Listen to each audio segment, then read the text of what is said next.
Chapter 657. Seeing that the river was right in front of them, the three of them found 2 inns and spent a lot of money to book 2 rooms for them to rest in. Now was the beginning of the Dragon God Festival, and it was hard to find a room, so they could only split it into 2. Of course, cultivators did not need this kind of rest. It was noisy with so many people, so they might as well meditate in the wild. However, Chi refinement warriors were not as good. Moreover, where was there a quiet place by the river? Lu Shi was reading by the window when the door was pushed open roughly.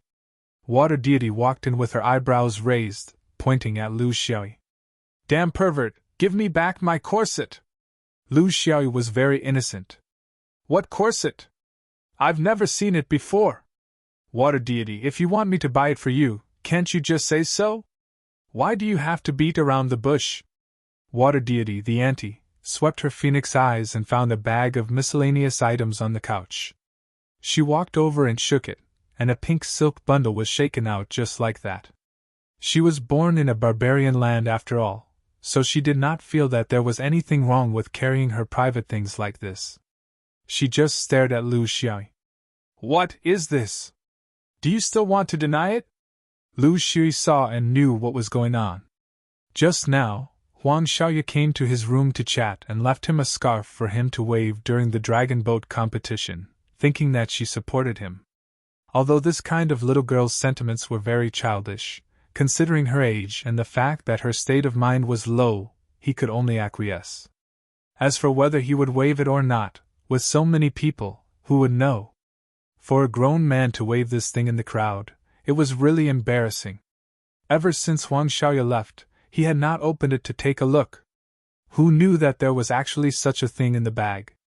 Even if he was Jean Dan's divine sense, how could he distinguish between a scarf and a silk bundle of the same material? As for the faint fragrance on it, he only thought that it was the smell of a girl and did not think too much about it. In the end, he was successfully framed by this cunning girl. Thus, he sighed. These 2 were really something that made people speechless. "Auntie! Don't be impatient. If I were you, I would go back and see if your Huang Xiaoye is still there." Water deity was startled, but immediately came to her senses. Just like the wind that came, the fire that left.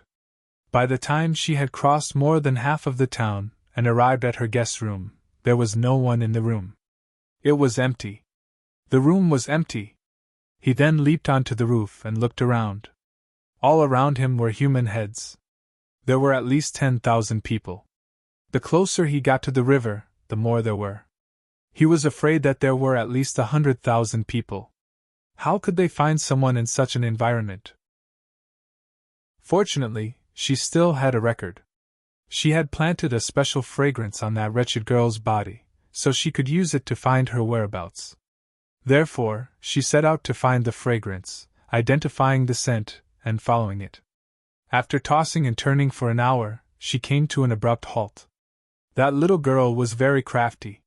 She had long been familiar with her methods. Not only did she erase the fragrance that she had put on her, but she also applied the same fragrance on other people. She had tried several times to find the wrong person.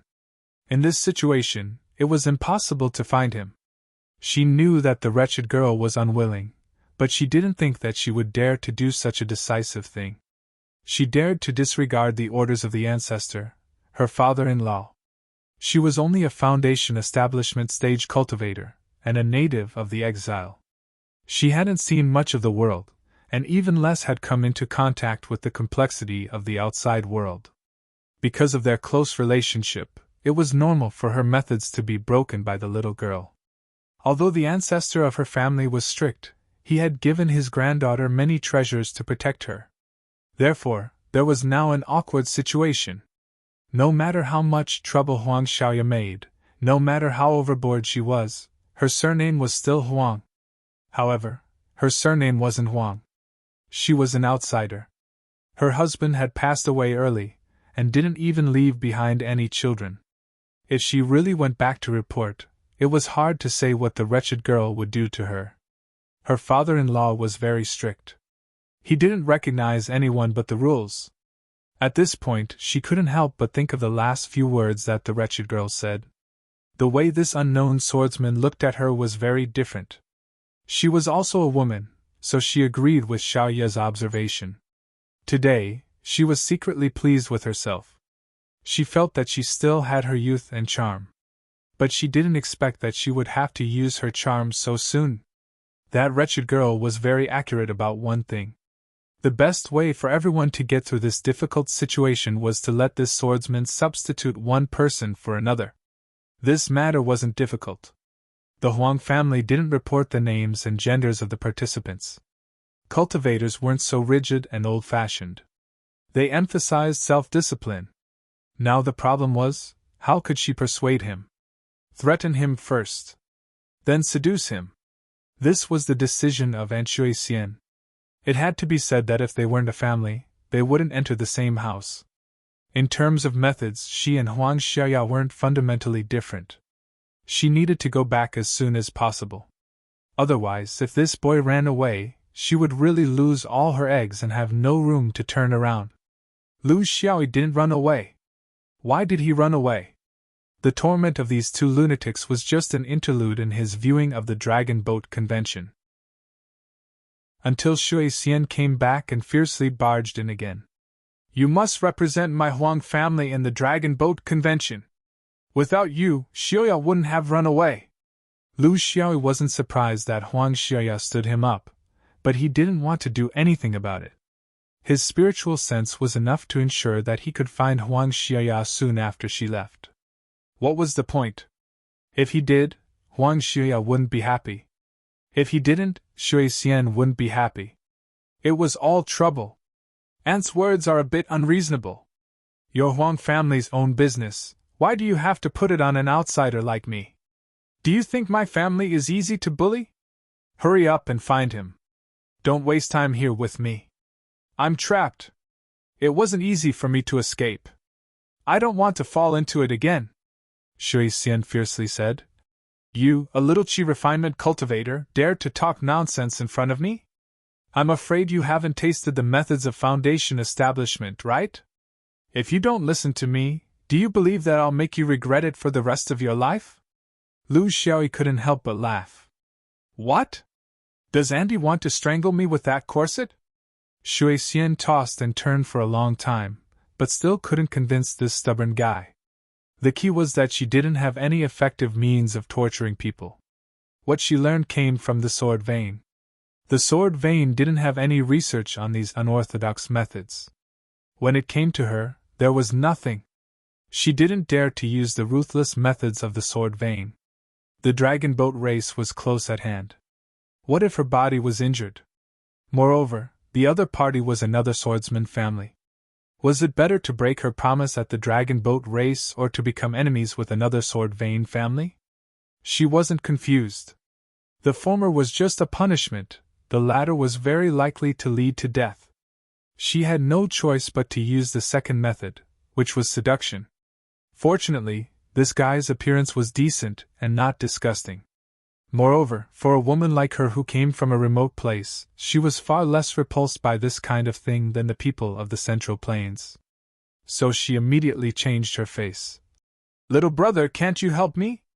If you like corsets, just take them. What else do you want? I'll satisfy you. Lu Xiaoyi never thought that things would develop in such a strange direction, but he didn't refuse. If you say so, I won't be sleepy anymore.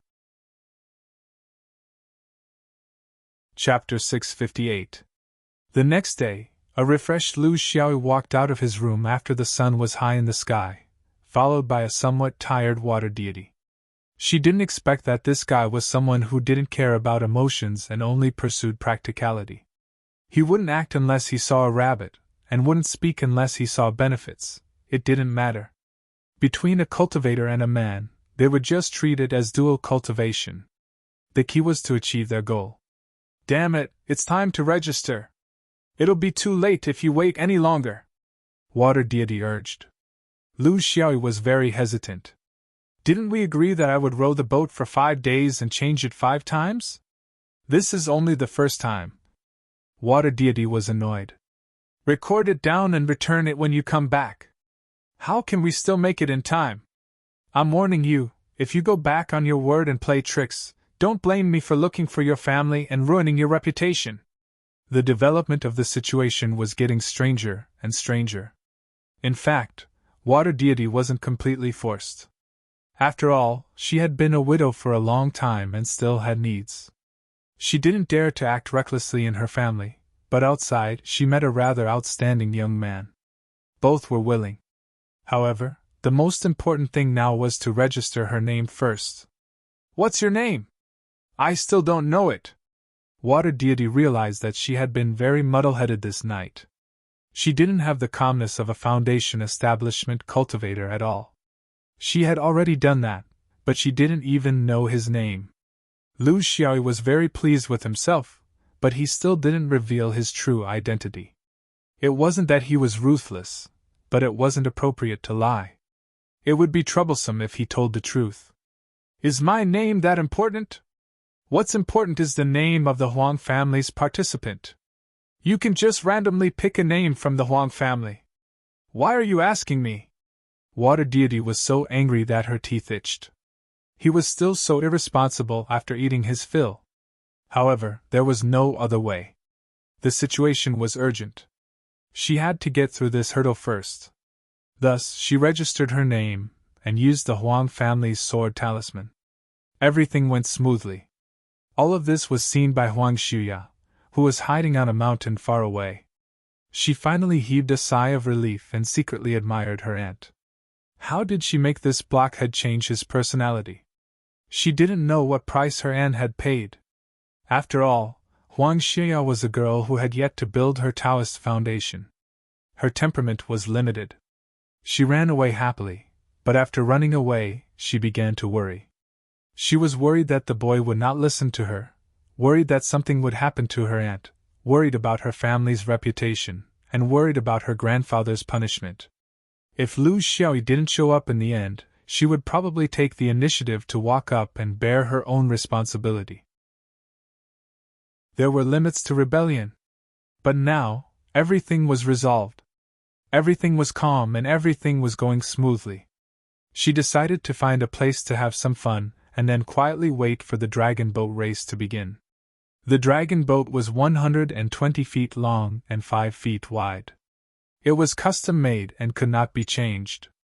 Only the dragon heads were of different shapes and colors. 20 Qi refinement warriors waited bare-chested. They sat on the left and right sides of the oars. The oars were 30 feet long and the widest part was close to a foot. When the oars moved, only strong men could move freely. Among the 20 people, only 18 people were controlling the oars. One person at the dragon head stood with his back to the oars. He was responsible for beating the drum and controlling the rhythm of the oars. At the stern of the boat, one person was steering the boat. More than 400 dragon boats were lined up in the middle of the river. It was a magnificent sight.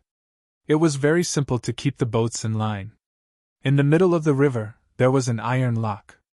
The tail of each dragon boat was connected to the iron lock. When the gong sounded, everyone would move forward side by side and start the race. Lu Xiaoyi sat in the boat. He didn't look different from the others. Although he was now more than 300 years old, time did not leave any trace on his face. The silence of the stars also made it impossible to see any abnormality in his cultivation. The people in charge here were basically at the level of foundation establishment. The limited vision of a few Jin Dan was not enough to see the real situation of the top-level magic. If Yuanying was here, she might be able to see it. Unfortunately, there was no one here. How did he end up here with a group of Qi refinement warriors? Until now, he still couldn't figure it out. He was just here to join in the fun, but in the end, he became a participant. It was funny. He didn't feel that there was anything to be embarrassed about. He was a young man, so what was wrong with that? Moreover, the thank you gift was very tempting. Thinking of the 4 rewards later, it was worth it to work hard on the boat. He liked this kind of adventure. It was natural and bizarre. He didn't have to worry about the beginning and the end. It was neat and tidy, and everyone was willing, of course, he would never use power beyond the chi refinement warriors in such a competition, even if their dragon boat couldn't rank in the top 10. This was the principle of a cultivator at his level. He could participate, but he wouldn't change the result. The dragon boat race had been going on for a few days. After eating, drinking, and playing, the popularity began to accumulate slowly. The finale was about to begin. On Lu Xiaoyi's boat, the most experienced people were the drummers on the dragon's head and the helmsman on the dragon's tail. It was not their first time participating in the race, so they had experience in boat racing. This was also the standard of almost all dragon boat teams. The paddlers were just using stupid strength. A good helmsman could lead them to the most reasonable path, while a drummer could mobilize everyone's emotions at the critical moment and maintain a reasonable rhythm of sprinting and accumulating power. The time had come. With a gong, the tail hook of the dragon boat fell off. More than 400 dragon boats were like arrows, shooting out in competition. This was also the most chaotic time. No matter how wide the river was, it couldn't avoid the collision between the blades of the dragon boats. In order to compete for position, no one gave in. This was the biggest attraction of the dragon boat's starting point. The children of the swordsman family still had solid basic skills, and they valued explosive power very much. Therefore, they still had a lot of advantages in the starting point.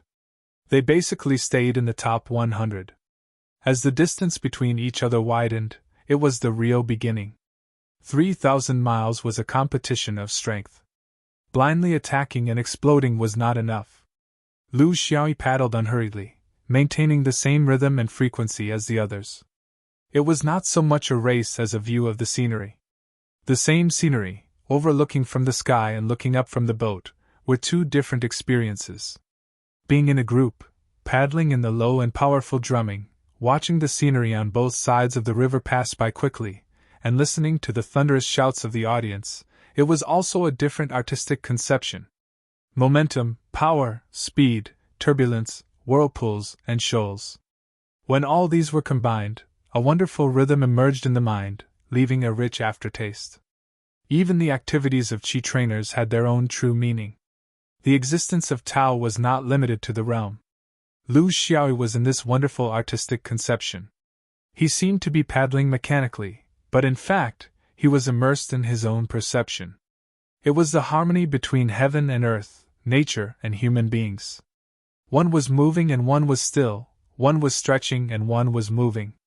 The speed of the dragon boat was about 60 miles per hour. It was not easy for Qi trainers to go against the current. The delay was in some places where the water flow was complicated, but it was also the easiest place to overtake. Lu Xiaoyi was actually slacking. Chapter 659. P.S. It's the end of the month. Friends, do you still have any votes left? Since we have nothing to do, let's vote for the expired votes. From next month onwards, we will update every 500 votes. Thank you for your support. After a few days of rowing, when the dragon boat group was nearing the finish line, everyone no longer held back. The distance between the first and the last place had been pulled to a few hundred miles, but there were still dozens of dragon boats in the first group that were tightly clinging to each other for the final sprint. The last few hundred miles were basically flat and wide waters, which was suitable for sprinting. It was also specially arranged so that the spectators on both sides of the river were mesmerized. The swordsman's dragon boat was very special. The bow of the boat was not a dragon head, but a sword head. Of course, they were not the most special ones among all the dragon boats. There were horse heads, cow heads, chicken heads, and all kinds of strange river beast heads. There were also human heads, and there was even a half-mermaid, which was not slow at all. They represented the totems of each race and the mascots of their orthodoxies. After tens of thousands of years of the Dragon Boat Conference, it was no longer as lifeless as before. Of course, the dragon heads were still the most common. His companions were all trying their best. This was the last few hundred miles that would determine the ranking. If they did not give it their all, they would not have the chance anymore. The swordsman's sword boat was still in the 30s. This was also their usual strategy, to follow the leading boat closely and then give it their all in the end. Lu Xiaoyi certainly could not give it his all. If he did, the boat would fly. He just maintained the same effort as the others. This was his principle. When the last moment arrived, some very interesting situations appeared in his perception. In this first group, there was almost no one who did not cheat. Basically, there were foundation establishment cultivators mixed in with them, one or two, but not many. Their purpose was very simple. When the other dragon boats began to accelerate abnormally, they also had to have their own trump cards. The sword boat group was one of the few that did not cheat. This was because of their strict sect rules and the inherent pride of the swordsmen. Because they were from the same sect, and because of their profound knowledge, the combined strength of the 20 swordsmen was far superior to the motley crew. Only now did Lu Xiaoyi understand why the swordsman squad could only barely make it into the top 10 in the previous swordsman squads. Sometimes, they could not even make it into the top 10. The closer they got to the destination, the more intense the competition became. The speed of the sword boat had basically reached the limit of what a chi refinement warrior could achieve. The bow of the boat was raised high, and the speed was close to 100 miles per hour. But even so, there were still dragon boats that could not catch up with them. There were even dragon boats that surpassed them. For example, a blood-red dragon boat with a human head and faceless face was slowly overtaking the sword boat. The swordsman was so angry that they couldn't shake it off no matter how hard they tried. Only the stern of the dragon boat was still submerged in the water. Most of the boat's hull was raised high due to its speed, and the oarsmen at the front could only keep half of their oars in the water. This is F*King fake. But the ordinary spectators did not care about these details. They only wanted to watch the show. The more intense the show, the better. The more outstanding the strange boat, the better. In the last 10 miles, Lu Xiaoyi judged the situation. The sword boat was in the 11th place. The ones at the front were all disguised as foundation establishment cultivators using yin force, and the ones at the back were not a threat to the sword boat for the time being. It was his first time participating in such an event. Did he have to swallow the regret of being schemed against? If everyone followed the rules, he would of course follow them too. It did not matter even if he fell out of the top 10. But if someone used this method to achieve his goal, then he was not a kind person either. The flying boat in the front was less than a mile away from the finish line. It was only a matter of 10 breaths. The blood-red dragon boat with a human head and faceless face was catching up and overtaking them continuously. It was close to the top 3. Although it was only a mile away, it was hard to say who would have the last laugh based on its performance. Of course, it had nothing to do with the sword boat. They were now in the 11th place. Unless they flew, there was no hope of surpassing them. The dragon boat behind them was also very far away. He could not violate his own principles. With Jean Dan's ability, he could accelerate the sword boat, but he could do something else. He seemed to have other ideas about how to do bad things. The paddle entered the water, and a trace of the power of the 5 elements silently mixed into the water. Through the river, it reached a distance of a mile away. Wang Xiao was also mixed in the crowd. Together with a few of her friends, they desperately cheered for the sword boat. She had never worked so hard before, because she felt guilty. At this time, she had already begun to regret. Why did she try so hard to avoid such a boat? She could have fought for glory for her own orthodoxy in front of tens of thousands of people. But now, the half-dead was in the 11th place. Just one more to be in the top 10 and get the blessing of the dragon god. If they were at the back, it would not matter if they were dead. But in this position, couldn't they put in a little more effort? Especially that dead man. No one would pay special attention to a specific person on a certain dragon boat except for her. She had been staring at this guy. She had her own woman's special intuition. Looking at the wretched smile on this person's face and the calm paddle, she knew that this damned guy was not doing his best. At a time like this, he was still lazy. If she could control her sword, she would want to give this guy a good beating. Amidst the cheers of hundreds of thousands of people, the scene they liked to see the most appeared. A dragon boat suddenly appeared. It was a blood-red boat, and amidst the deafening shouts, the bow of the boat rose higher and higher, and the contact with the water became less and less. The long oars in the hands of the oarsmen in front could no longer reach the water, but their speed was getting faster and faster.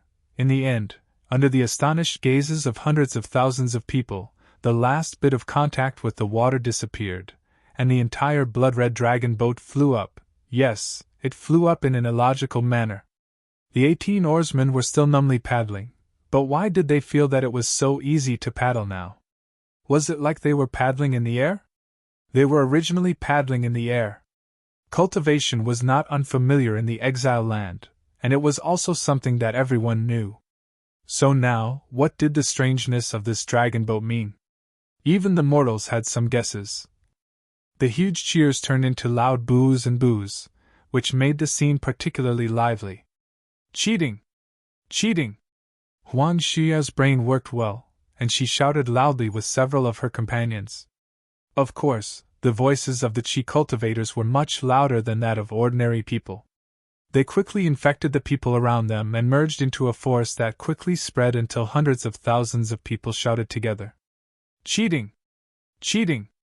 On the blood-red flying boat, the last 3 of the 18 oarsmen were also the 3 veteran Foundation establishment cultivators arranged by the force behind them. Of course, they did not need to be too strict. Which of the dragon boats in front did not have a Foundation establishment cultivator? It was a tacit secret. They were dumbfounded and complaining to each other. Lu Lao! Don't F*King use your strength. Can't you see that the boat is flying? I F*King used my strength long ago. Wan Laowu, don't slander me! The 2 of them looked at Jing Laoqi together, and Jing Laoqi spread his hands. We didn't do it, it was pushed by the water. Someone secretly did it. Chapter 660. P.S. Looking for guaranteed monthly votes. In the new month, 500 monthly votes will be added. Thank you for your support. The Dragon Boat Conference came to an end, but it was not perfect because some people and some forces had crossed the line. It was a well-known secret that there were Foundation establishment stage cultivators among the Dragon Boat oarsmen. In fact, it was the practice of those powerful forces to not lose face.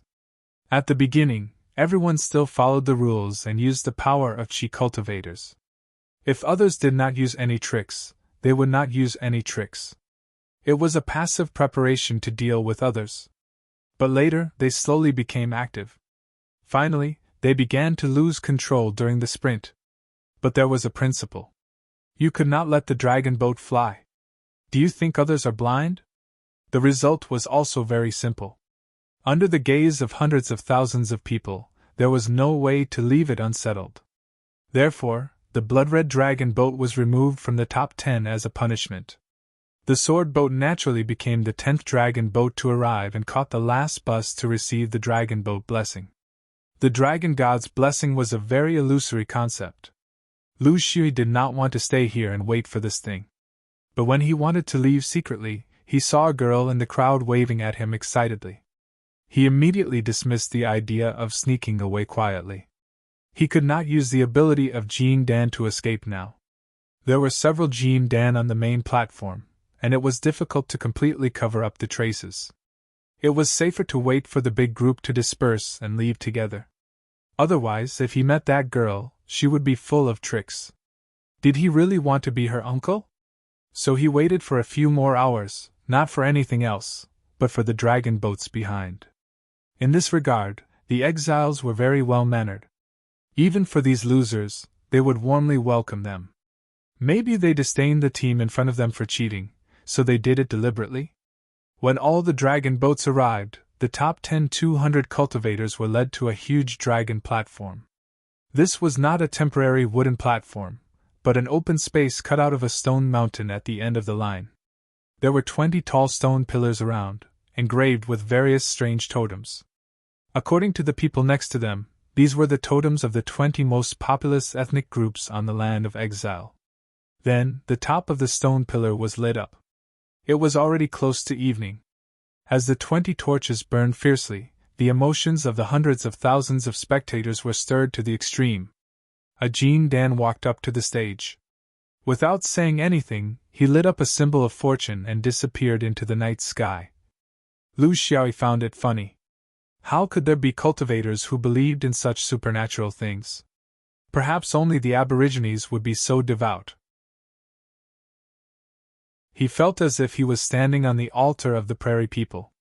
It was also as mysterious as this.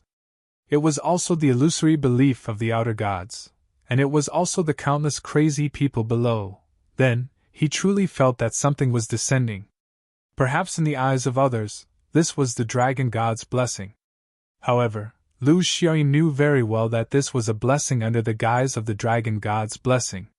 It was exactly the same as the sacrificial ceremony of the prairie people.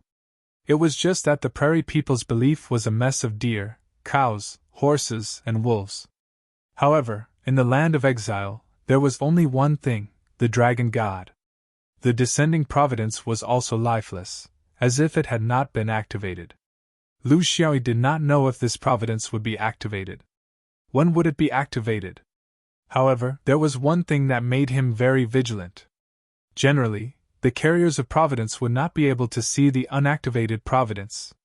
Only he, who had an unusually strong providence, and had the colors of nature, could sense it. This was not a guess, but the result of deliberately bringing Li Pain in to see the prairie people's sacrificial ceremony before coming to the land of exile. During that ceremony, providence was still falling bit by bit, but Li Pain, who was also a carrier of providence, did not have any reaction at all. Not all the 200 people on the stage had providence on them. There were only a few dozen wisps. How could Lu Xiaoyi not figure out the specific conditions for providence to descend on them? Was it a physical and mental compatibility of the recipient? Or was it a purposeful selection by the sender? However, he himself had obtained a wisp. This was something directly obtained from the mysterious dragon god's belief. It was different from the deathly providence that he had seized from the few prairie shamans previously. That was because he vaguely saw that AI's smiling face again. That familiar smiling face.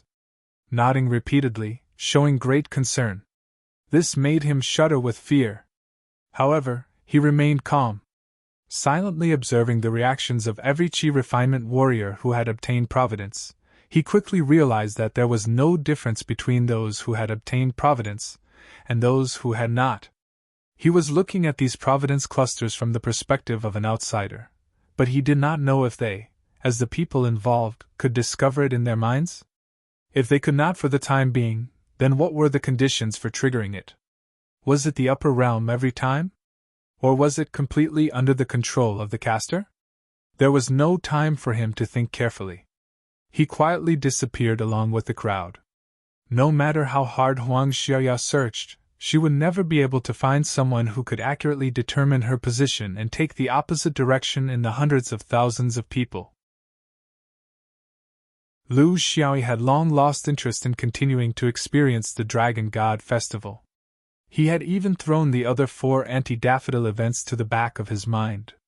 Right now, he only wanted to find a place to properly sort everything out. However, the more he wanted peace and quiet, the more he could not get it. He had not flown for dozens of miles when he could vaguely sense the aura of a spiritual vigor riot in front of him. That was the aura of Jing Dan level.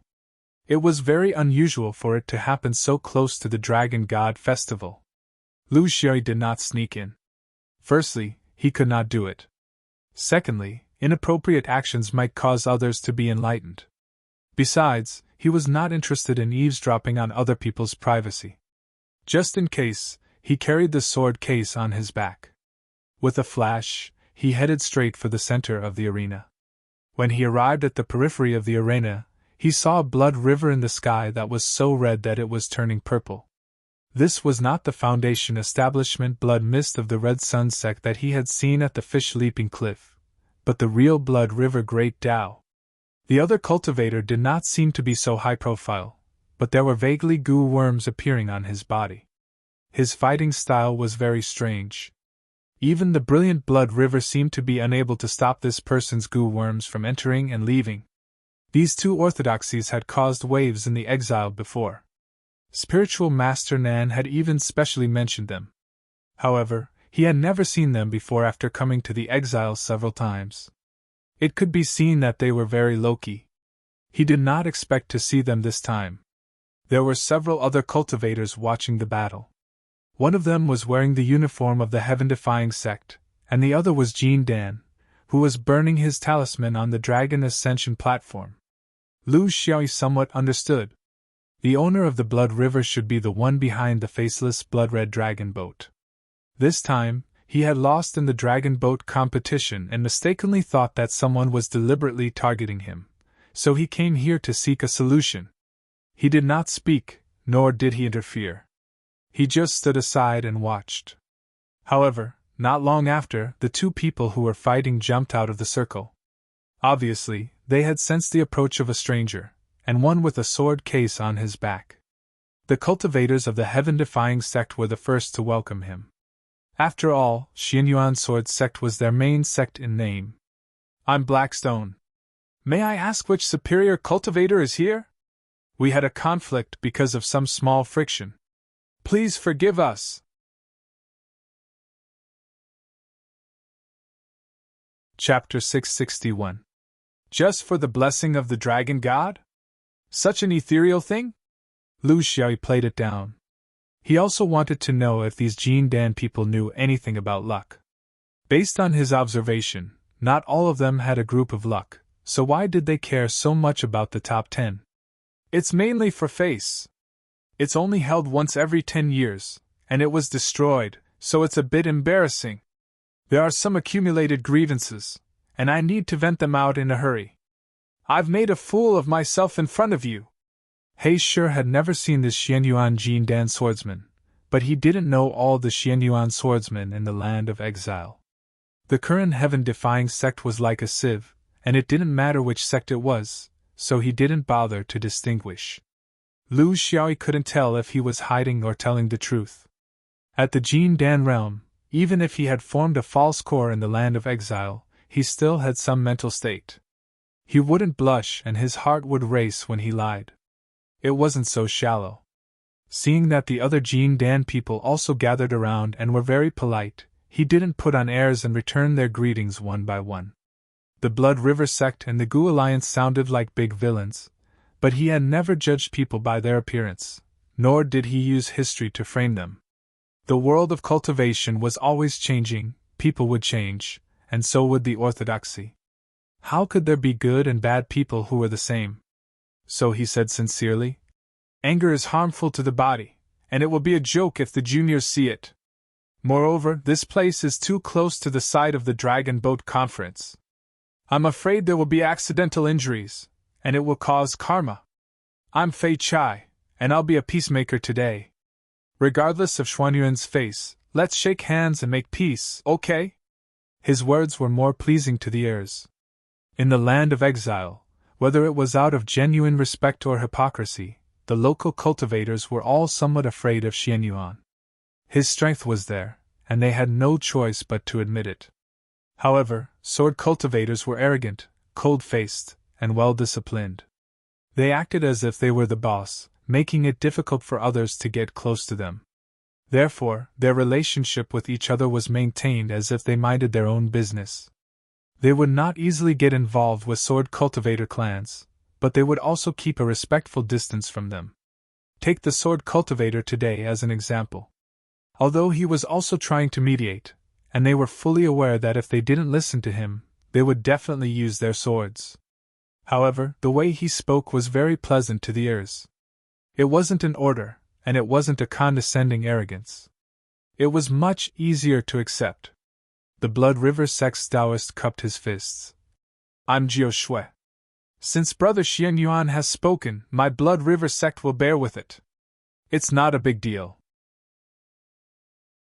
Fellow Taoist is right, hurting the mortals below, or letting the children see it, it's not good.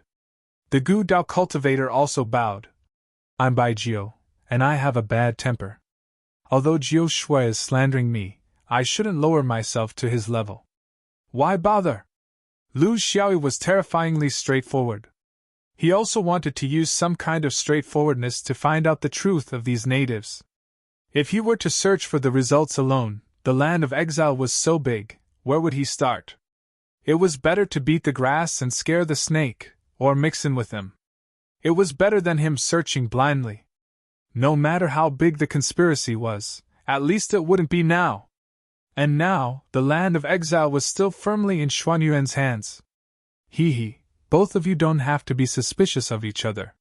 The blood boat's flight was indeed sabotaged by someone, but it was not the first-ranked Gu boat who sabotaged it, it was me. Everyone was shocked, they did not know why he said that. In order to resolve the grudge between Blood River Sect and Gu Dao, there was no need to be so self-deprecating, right? Lu Xiaoyi explained. When I first came to the land of exile, I found the Dragon Boat Convention interesting, so by chance, I disguised myself as an oarsman and mixed in with the sword boat. But my results were not good. Just as I was about to fall out of the top 10, the blood boat flew past my sword boat majestically. I was so angry that I sent it flying. I thought it was a joke, but it caused the two of you to be so serious. I am truly ashamed. Everyone listened to him and understood the truth of the matter. They could not help laughing, including Blood River Sect's Jiu Shui. He laughed more heartily than anyone else. This was the way cultivators dealt with matters. The key wasn't who did what, but this bold style of revealing one's past was admirable. As for whether or not they obtained first place, in their hearts, it was indeed just a matter of face. How could it be that important? Jiu Shui was very happy. So it was because we offended Xuanyuan's upper cultivator. My Blood River Sect was blind, we deserved to be eliminated. But Brother Fei, my Blood River Sect is definitely going to befriend you. Please don't despise my Blood River Sect for being vulgar. Bai Jin was also very happy. It was not because the injustice had been washed away, but because the other party was natural and unrestrained.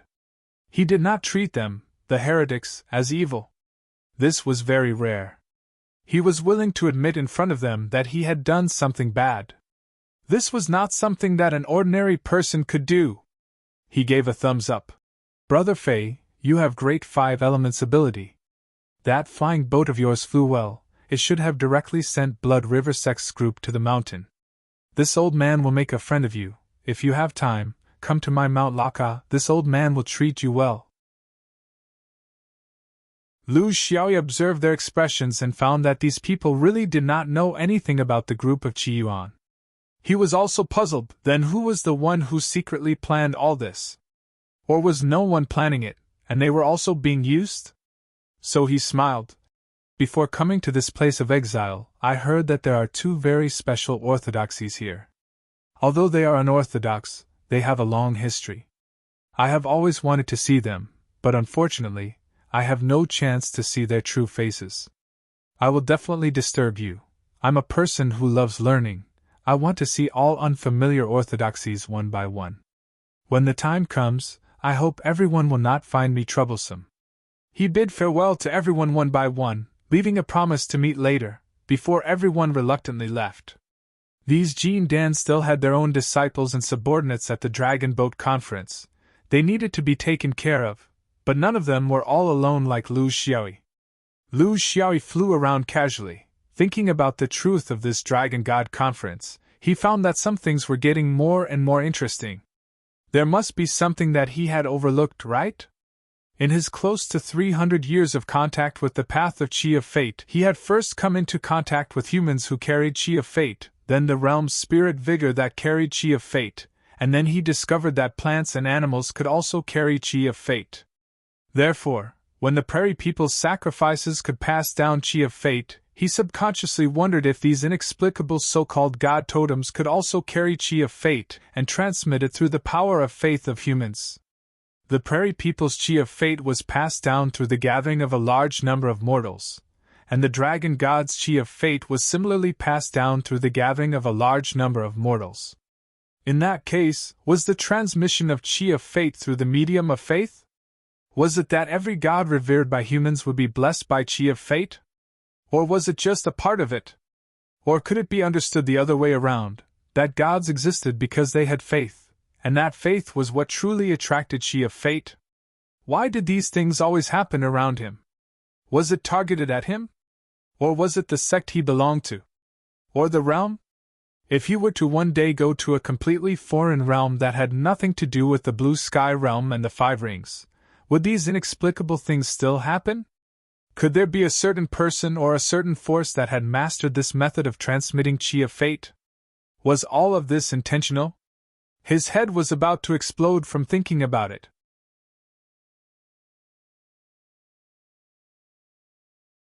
Chapter 662. Lu Xiaoyi casually wandered around and found a random mountain to cultivate on. He needed a period of peace and quiet. He was a conspiracy theorist. The memories from his previous life and his family background made it difficult for him to use simple and hot-blooded thinking to consider the series of problems he encountered in his cultivation. In the blue sky main world, it was difficult for him to start his own exploration because of the complicated relationships between various forces. But in the land of exile, in the backyard of Xianyuan, he didn't have to think too much. This was why he deliberately made friends with a few heterodox cultivators. They were all old foxes. When he extended an olive branch, those Jing Dan people would accept it. They also needed a friend with a sword vein, which was very good for their survival environment. Under the appearance of heroism, there was actually a calculation of benefits. It sounded very snobbish, but after experiencing Qin Erong's death, Lu Xiaoyi understood a truth. Taking the initiative to show goodwill didn't mean there was a conspiracy. Even if it was snobbish at the beginning, it was possible to become friends in the end. At his current level, if he still wanted to be pure in his communication, he would never have any friends. Life and death friends were friends, and friends with benefits were also friends. Under certain circumstances, they could actually be interchangeable. The sword tray continued to work.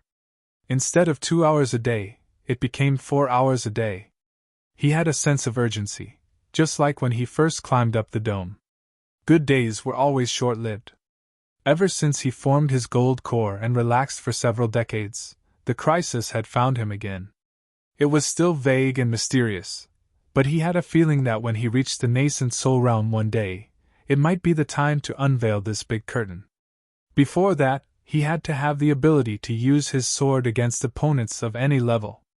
The Nanjinren didn't understand him and didn't know where his sense of crisis was, so he advised him in every way possible. But he himself knew what was going on. Other than the sword plate, he focused his swordsmanship on the sword formation, switching back and forth between the Big Dipper sword formation and the 5 elements sword formation, connecting them perfectly. He sought different combinations of scattered attacks and the sword formation to suppress the enemy, and how to maintain the power of the sword formation while fully displaying the technical characteristics of a single flying sword. For example, the darkness of the hidden fragrance, the thunder of the navy, the spirit of the tiger god, the mystery of the luck cutter. He could not give up the characteristics of a single sword just because he had a sword formation. That would be neglecting the essentials and focusing on the trifles. He could not look down on a sword formation just because he had the characteristics of a single sword. That would be rejecting the system. It had to be integrated, balanced, and turn the sword formation into a kind of structure, a framework. While maintaining the overall pressure, it could fully display the specialty of the single sword. Until the single sword was also a sword formation, and the sword formation was also a single sword. All of this required diligent practice and countless deductions in one's mind so that the sword formation and the single sword would not be tied to each other, but would instead expand each other. Lu Xiaoyi's swordsmanship cultivation, after the single sword in the foundation establishment stage, developed to the sword formation system before and after the core formation stage. Now, he was starting to fuse the two. This was also what every sword cultivator with ambition was doing. They were constantly changing, adapting to their own realm, and constantly improving themselves. They would break things up and work together, and then break things up again when they were done. This was how sword techniques gradually improved while constantly breaking the old framework. He did not learn any new swordsmanship, but only dabbled in it. Especially in the five elements escape, this was the first thing he comprehended in the Jingdan realm that was close to the Dao realm. There was no reason for him not to deepen and strengthen this aspect. His current cultivation was still shallow, but when he reached the middle stage of the Jingdan realm, he would consider whether his second main cultivation method would be the five elements great shift. In his free time, he would go to the Yellow Rock Canyon in Central Continent. That was the lair of the Blood River sect, or Jiashan, where many Gu cultivators gathered. To him, these two orthodoxies were very unfamiliar and interesting. The Yellow Rock Canyon was a lava canyon that was over 5,000 miles long and hundreds of feet deep. It was a strange terrain formed when the Earth's crust was compressed and cracked when the land of exile was first formed. It was like a giant snake that stretched across the northern part of the land of exile. The canyon was thousands of miles long and was filled with thousands of caves of different depths. Other than the Blood River sect cultivators, there were billions of blood bats that were the other owners of this place. The Blood River was like a blood-colored rainbow in the canyon. Countless blood bats flew in the rainbow, increasing the majesty of the Blood River. A figure jumped up and down in the Blood River, flying swords shuttling back and forth. It was as if he was flying by air, but not a single blood bat was killed. Not long after, a figure jumped out and laughed loudly. "Give me some more time, I will definitely find traces of a blood rat like you." The Blood River retracted and Taoist Chang Shui appeared. "Where would you find the time? Every time you enter and exit the Blood River, it is a new beginning. Do you think I'll do the same the next time just because I've found my tracks this time?" The two came to a balcony outside a huge cave in the canyon. There were all kinds of delicacies there. After sitting down, Lu Xiaoyi took a bite of a honey peach. "This is not bad, you didn't feed it with corpses, right?" Taoist Chang Shui shouted. "Blood River sect uses blood as its foundation, but we don't drink human blood, we sacrifice our own. Don't use your Xianyuan sword sect's way of doing things to measure Blood River sect. If we really talk about the ranking of ancient demonic sects, your sword vein is far above my Blood River sect." The two were already very familiar with each other. Their personalities were quite congenial, and it was also the result of their mutual efforts. Their original intentions were not pure. Lu Xiaoyi wanted to know some secrets of the land of exile, while Chang Shui wanted to form a good relationship with Blood River sect. They both had their own ulterior motives. But even if they had their own ulterior motives, they could still find each other's shining points in their interactions, as long as you were willing to look for them. In the process of making friends, some people would only see the unbearable side of the other party and nitpick on them. The result could be imagined. Some people were the opposite. They only saw the common points between themselves and the other, and were indifferent to differences, which often made it easier for them to become friends. Many cultivators used similar ideals as the first factor in making friends, which often solidified their circle and made them more and more intolerant of others. This was the reason why cultivators were alone. In fact, even people with different ideals could become friends, as long as you respected the other's ideals. Lu Xiaoyi did this, so he was accepted by the extreme Blood River sect cultivators. They could even experience the difference in the Blood River that they relied on for their lives. "That dragon god talisman, what is it? It looks so real, as if the dragon god's blessing really came down?" Chang Shui pointed at him. "You are too curious, even interested in something that has been passed down for tens of thousands of years in the land of exile? Did Xianyuan discover something? If you don't tell me clearly, don't blame me for being secretive." Chang Shui was very sharp. He was not afraid of the Xianyuan swordsman's motives. He was afraid that they had motives, but he did not know them. But what surprised him was that this swordsman was actually interested in the most common dragon god festival. This made him even more curious.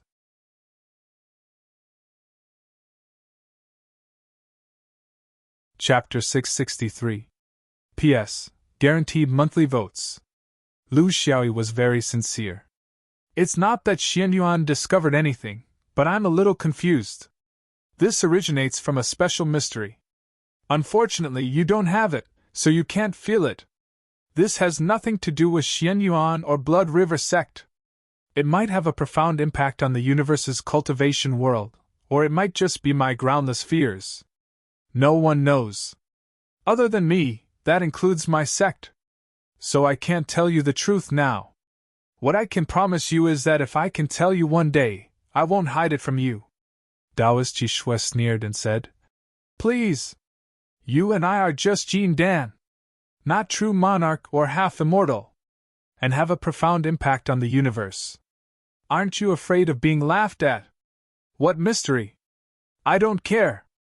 My Blood River Great Tao is the greatest mystery in the universe. Seeing Swordsman staring at him with a smile, he said reluctantly, Remember what you said today. I'm also a curious person. If I can change the universe's cultivation world, I don't mind adding fuel to the fire. This Fu Zhao has a long history. How long ago? I don't know. Anyway, it has already surpassed the records in the sect. This is an extremely obscure passage. It's more like a combination of meaningless words. Even the ancestors of Blood River sect had never truly understood the meaning of this. So our conclusion is that this is probably the sacrificial words left behind by the barbarians before the land of exile had its own cultivation world?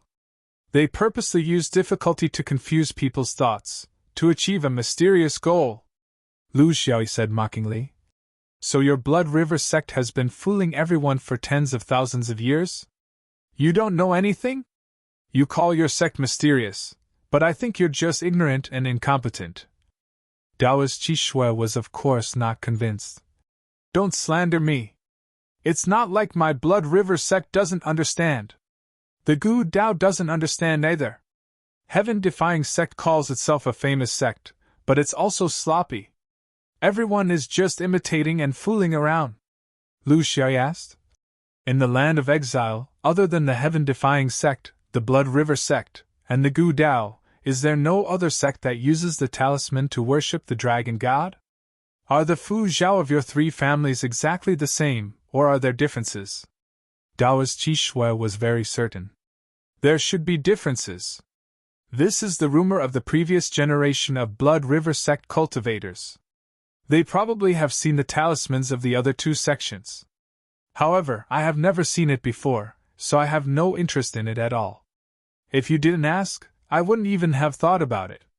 Which cultivator would be interested in a talisman used to entertain ordinary mortals? In the land of exile, only the three of us have such a thing. Every Dragon God festival is held in such a manner, and we take turns to host it. It's more of a habit than anything else. What do you want to know? Lu Xiaoyi was also worried. To be honest, I don't know either. I mean, that blessing of the Dragon God, have you never paid attention to whether it really exists? Taoist Qishui was very sharp. You mean, you can feel something? Lu Xiaoyi was very cautious. It's vague.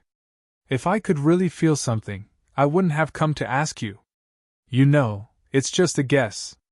In the Dragon Boat Conference, the most common winners are the three of you. Basically, you're there every time.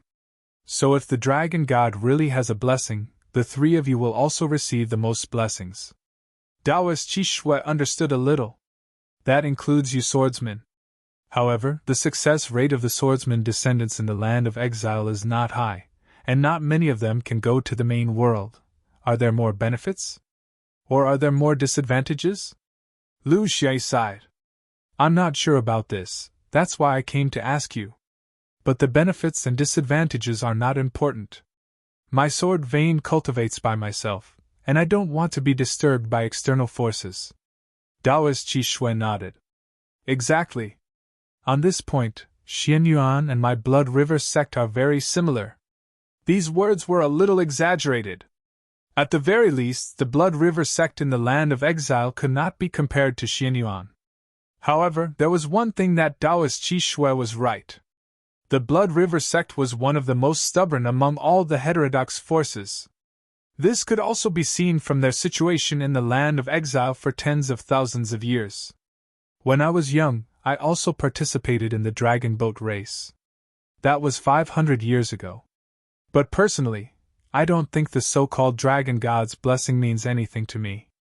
Theoretically speaking, if there is such a thing, and it can't appear at my current level, is there a need for it to exist? Lu Xiaoyi nodded. There were too few clues, and he could not connect the dots at all. He was also very curious. Why were there so many sorcerers in the blue sky prairie who had luck? Why were there so few Jin Dan in the land of exile? What did this mean? Perhaps he felt that he had given too few answers and felt a little guilty, so Taoist Qi Shui took the initiative to say, I can give you a copy of the Fu Zhao. It's not a big deal. As for the Fu Zhao of the heaven-defying sect and the Gu Dao, I believe it can be easily obtained. It's not a secret skill, so who would treat it as a treasure? After leaving the Yellow Rock Canyon, Lu Xiaoyi found himself a little anxious. The secrets of the cultivation world could not be understood quickly and thoroughly as the goal. He had to fully consider the role of time in these secrets. If this was his destiny, even if he did not deliberately pursue it, the clues would automatically be exposed to him. If this was not his destiny, then what was there to pay attention to? He would just have to deal with whatever came his way. This annoying problem of luck had not helped him much in his 300 years of cultivation, but it had caused him a lot of trouble. He could not get rid of it, but he could not use it well. It was really troublesome, and it made him feel a little unbalanced. He remembered that when he was in Spear Point Town, his mentality was very good. He hid from everything, and in the end, he still solved the problem while hiding. Now, he could not return to that state, because he had more responsibilities and more obligations. Lu Xiaoyi felt that he should be able to relax a little. He still had 4 appointments with Water Deity, so there was no reason for him to break it, right? He never owed anyone a favor, and of course, he did not want others to owe him a promise. As a cultivator, he should not be calculative, but there were some things that if you did not care about, others would treat you as a fool. But before he could ask for the debt, a sword letter found him. With a sweep of his divine sense, he had a rough understanding of it. Jima Peninsula, something happened. The Surging Waves Pavilion's property in Jima Peninsula was given to the Sea Clan of the South Sea by him, who had just arrived. In the past 20 years, the Sea Beast clan had been operating here carefully, as if they were treading on thin ice. They were very sensible, which was unusual. They did not seek to expand, nor did they want to make a big impact. To be honest, they could not expand the influence of the Sea Beast clan in human territory. It was not only a problem of orthodoxy, but also a problem of the difference in the nature of the clan. Therefore, they only treated Jima Peninsula as a business area, opening the door widely and not rejecting guests from all over the place. The other 3 orthodoxies that competed with them did not make things difficult for them, because of Lu Xiaoyi's shock. But in the past few years, something happened in the South Sea, and the sea beasts could no longer sit still.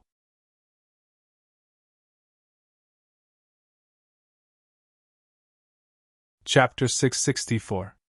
Lu Xiaoyi could only put down his cultivation in exile and return directly.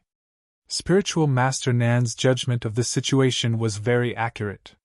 He would not summon him easily, but if he did, it must be because someone else was unable to complete the task. What happened?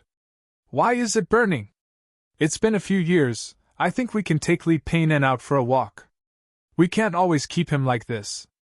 His sword plate is very good. Lu Xiaoyi complained habitually.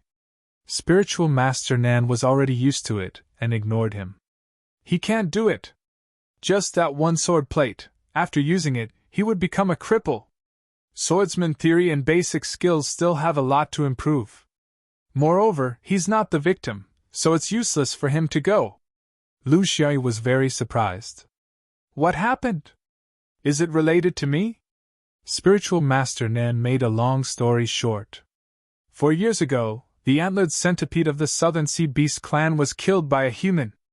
1 year later, on the same day, another Jin Dan Sea Beast was killed in its nest.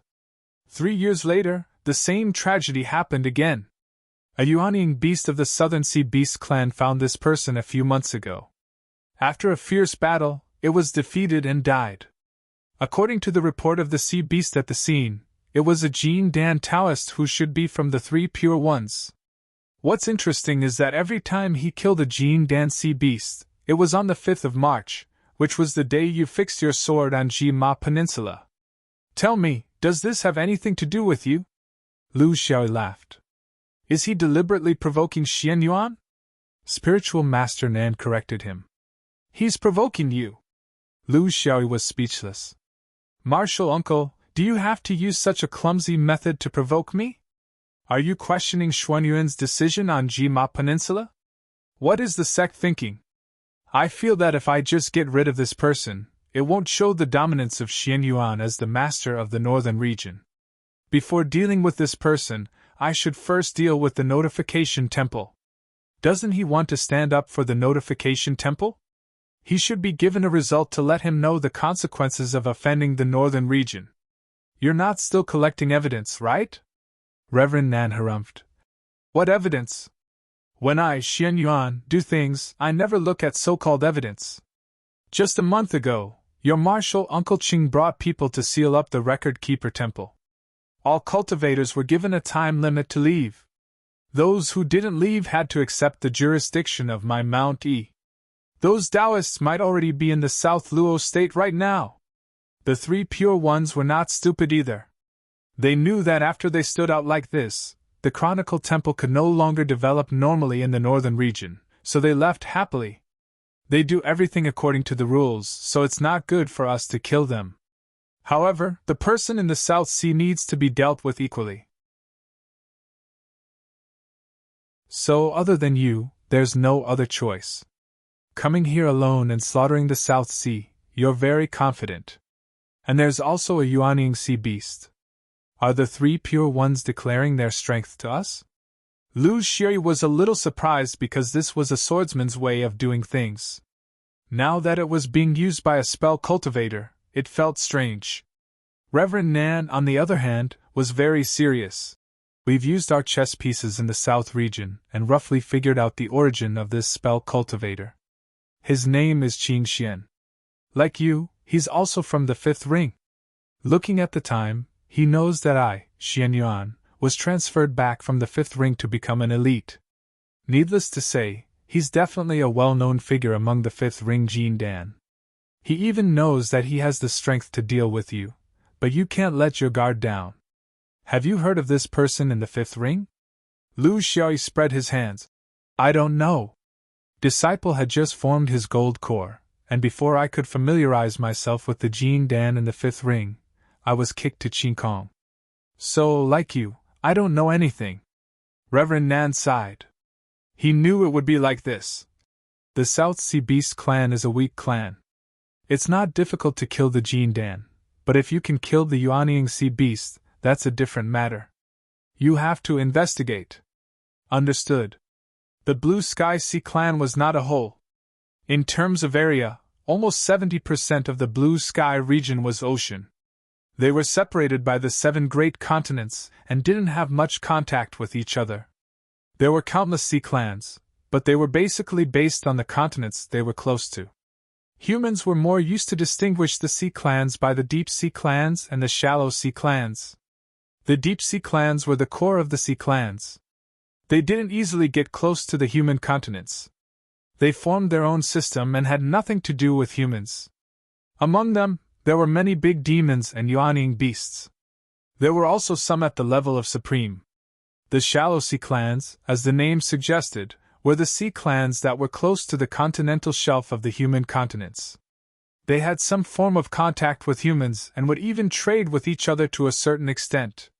They used the treasures in the sea to exchange for some items that they couldn't.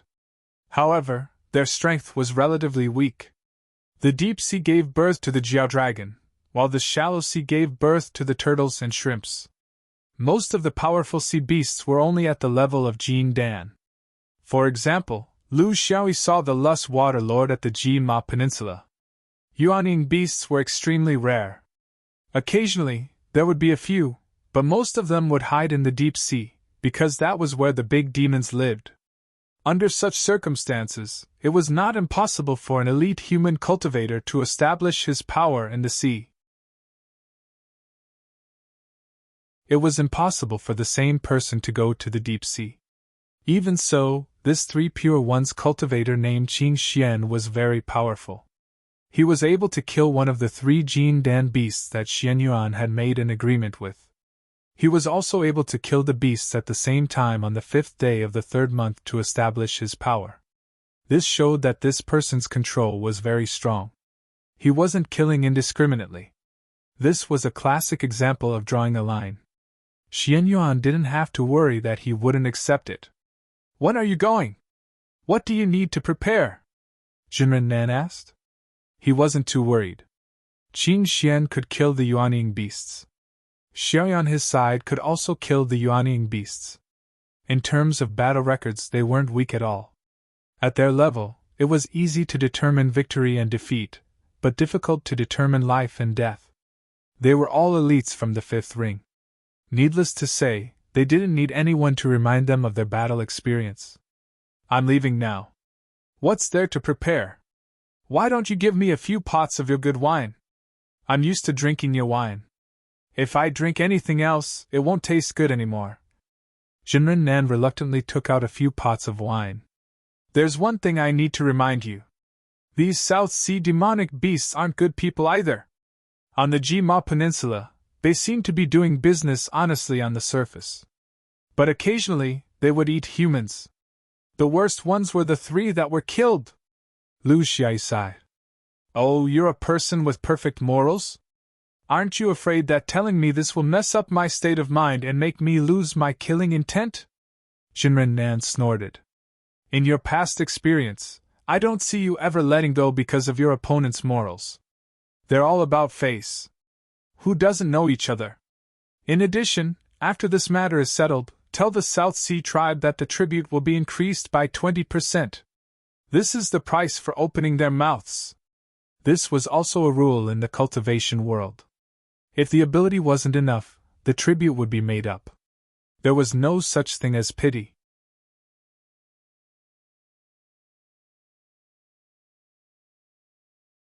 Chapter 665.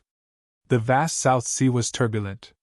It was hurricane season, and even the usually calm South Sea had lost its usual warmth, revealing the true nature of the ocean.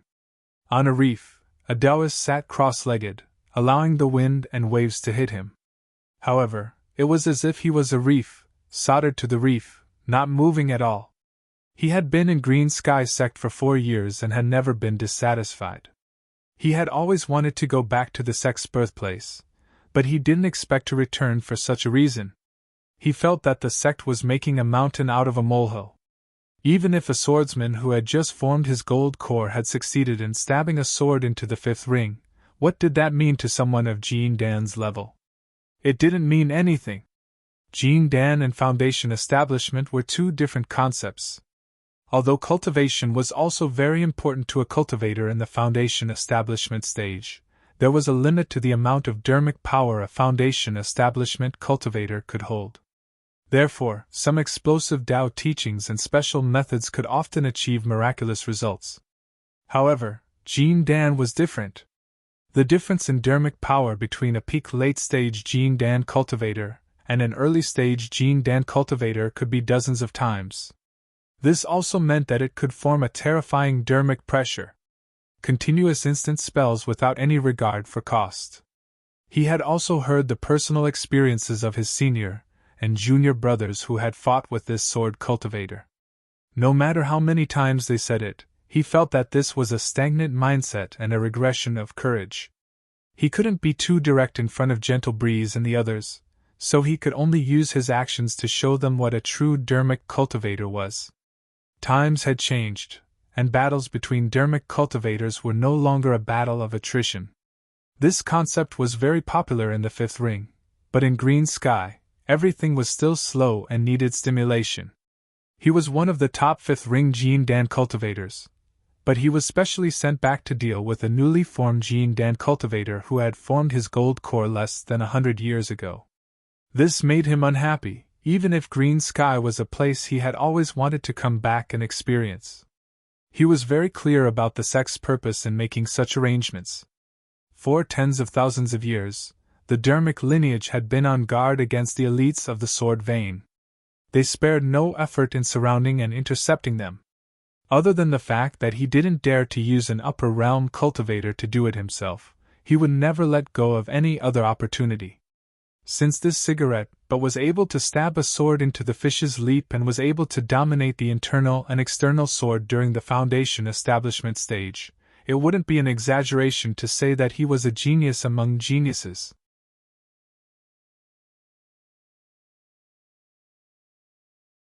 If something really happened to Lu Xiaoyi, the Chronicle Temple would not be able to escape. His current position was about 2,000 miles away from the Jima Peninsula coastline.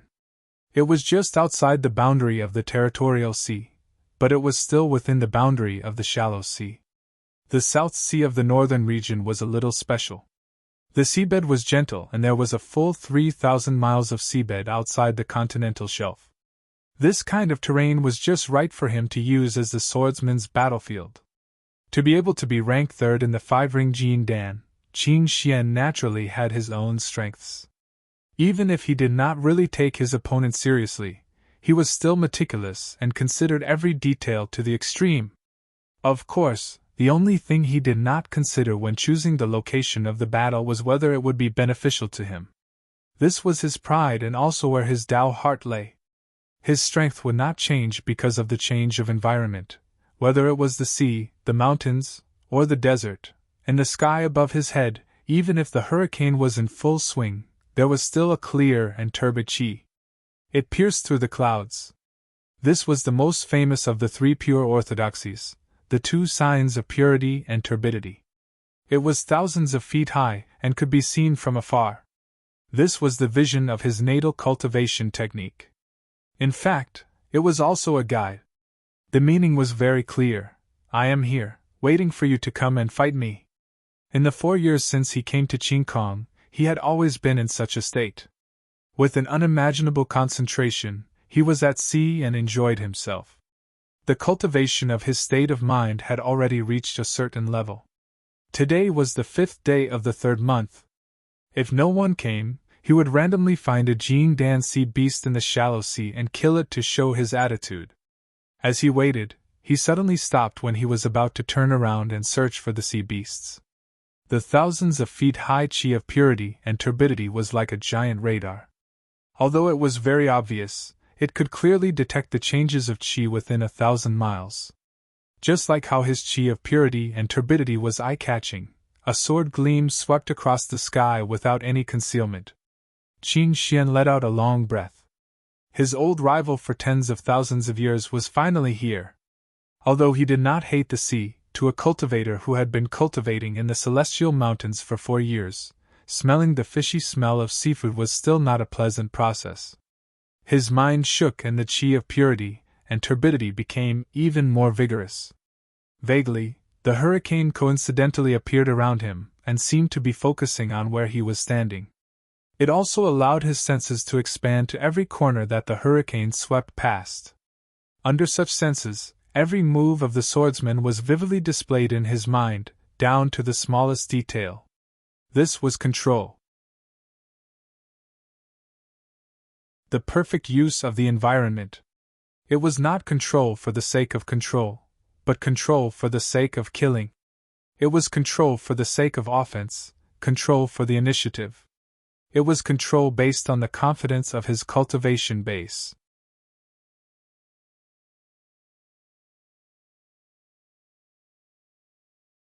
Chapter 666. According to Qin Xian's understanding, being in the middle of the hurricane was equivalent to being in his control. Although he could not completely control the hurricane, that was the ability of a Yuanying stage Taoist master, but he could affect the hurricane to a certain extent. Under the situation where he did not change the direction of the wind, he could use the force of the hurricane. At the very least, he could affect the escape of the sword cultivator.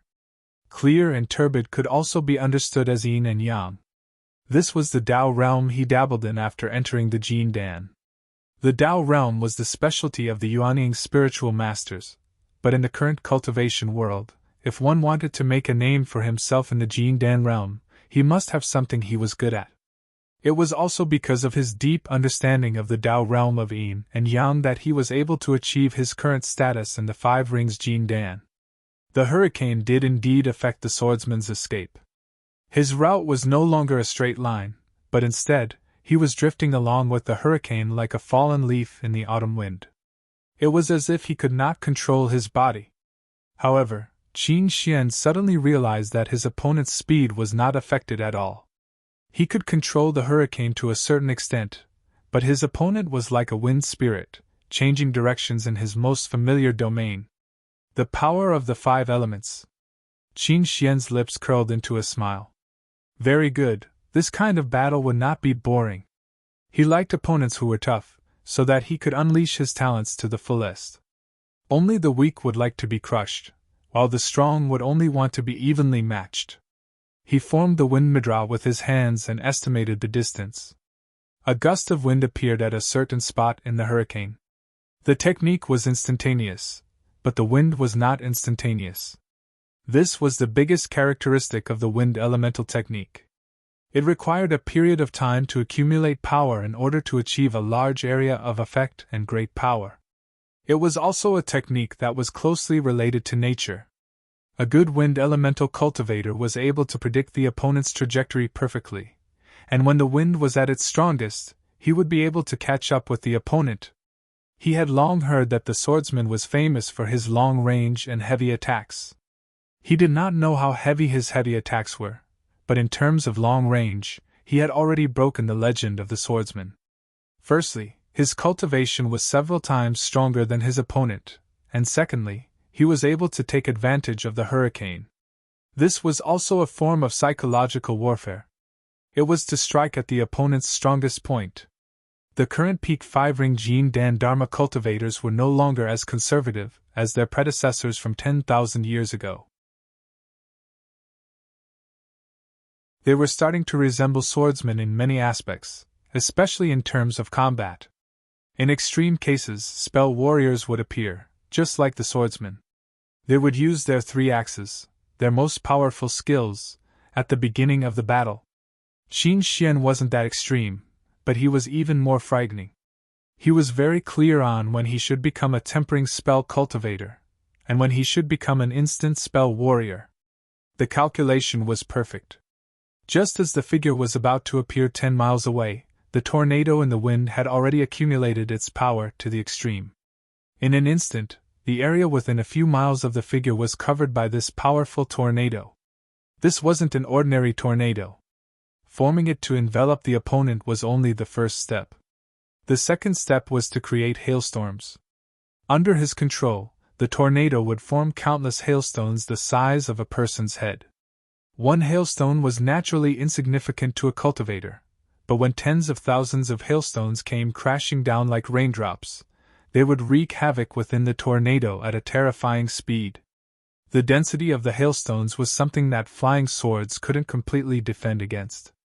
The third step was to cause the tornado to collapse. All of the energy would collapse inwards. This involved a hint of the Tao of space, but Qin Xian only knew how, not why. He could probably only shrink the tornado to a diameter of a few feet, but not to the extent that he could do it like some Yuanying perfected monarchs who were proficient in space, shrinking the tornado to the size of a mustard seed. But to Jin Dan, this could still be considered a forbidden technique that wasn't a forbidden technique. It was an extremely complex technique. First wind, then feng shui, then feng shui, then feng shui, and space. The moment he made his move, Qin Xian used the forbidden technique that he was most proficient in. He wanted to use this to make a judgment. Should he choose the instantaneous technique in the battle against the swordsman? Or should he choose the most mediocre way to hone his cultivation? If the swordsman was trapped in the tornado, he would not hesitate to use the instantaneous technique, regardless of the cost. If the opponent easily escaped, he would have to consider if it was worth it to use the instantaneous technique excessively, considering the opponent's ability to deal with spells. But the swordsman chose the third path. It was as if he already knew that there was a trap waiting for him.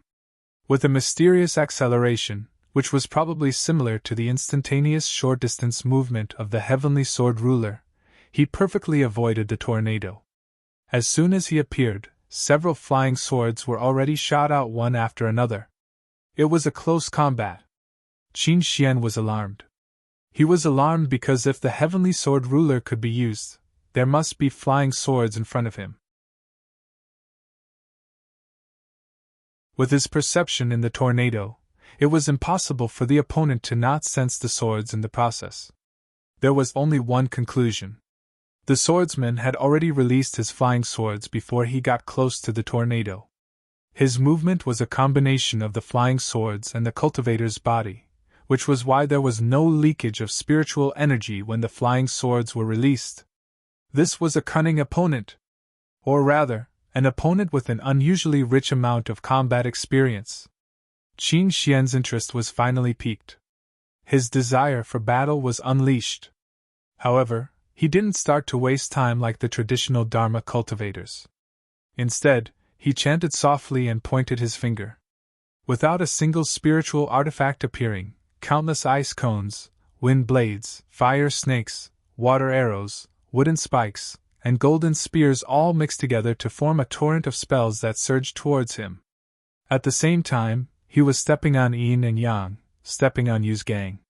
His entire body was moving around in a small space, but every step he took was an alternating transformation of yin and yang. The clear and turbid qi formed from this, one yin and one yang, one clear and one turbid qi, alternating with each other, helped him block the lightning-fast flying sword. The swords were heavy. They were as heavy as the rumors said. They were heavier than he imagined. But his yin and yang were not mixed up, clear and turbid. His defense was one of the most advanced defensive techniques of the three clear ones. It was not the traditional way of blocking with brute force. Instead, it was a comprehensive defensive technique that combined his steps, yin and yang, clear and turbid qi into one.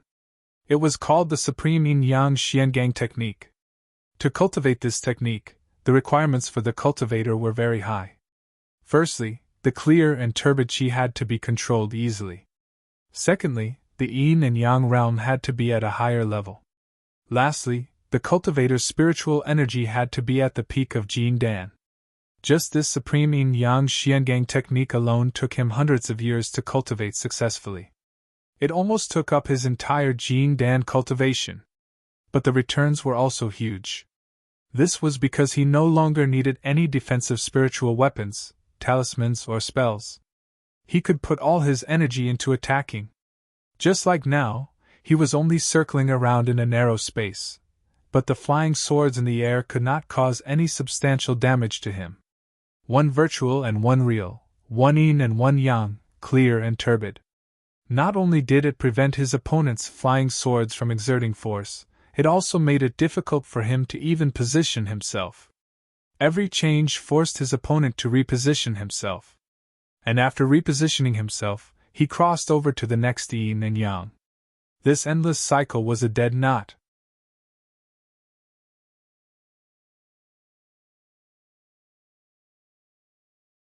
Chapter 667. Lu Xiaoyi felt that it was very difficult for him. If his tactic was to control the sword in a large area, then this Taoist tactic was to control the sword in a small area. If this had happened to him, when he first came to Qin Kong, he would have already lost. But now it was different. He had transformed two sword formations and had a deep understanding of the 5 elements. Most importantly, he had already touched upon the essence of controlling the sword, unrestrained and unrestrained. His 7 flying swords didn't have a fixed form at all. They were constantly changing and combining. A moment ago, it was still the 7-star sword formation, and the next moment, it could become the 5 elements sword formation. Perhaps 6 flying swords would form a pressure, and 1 flying sword would attack.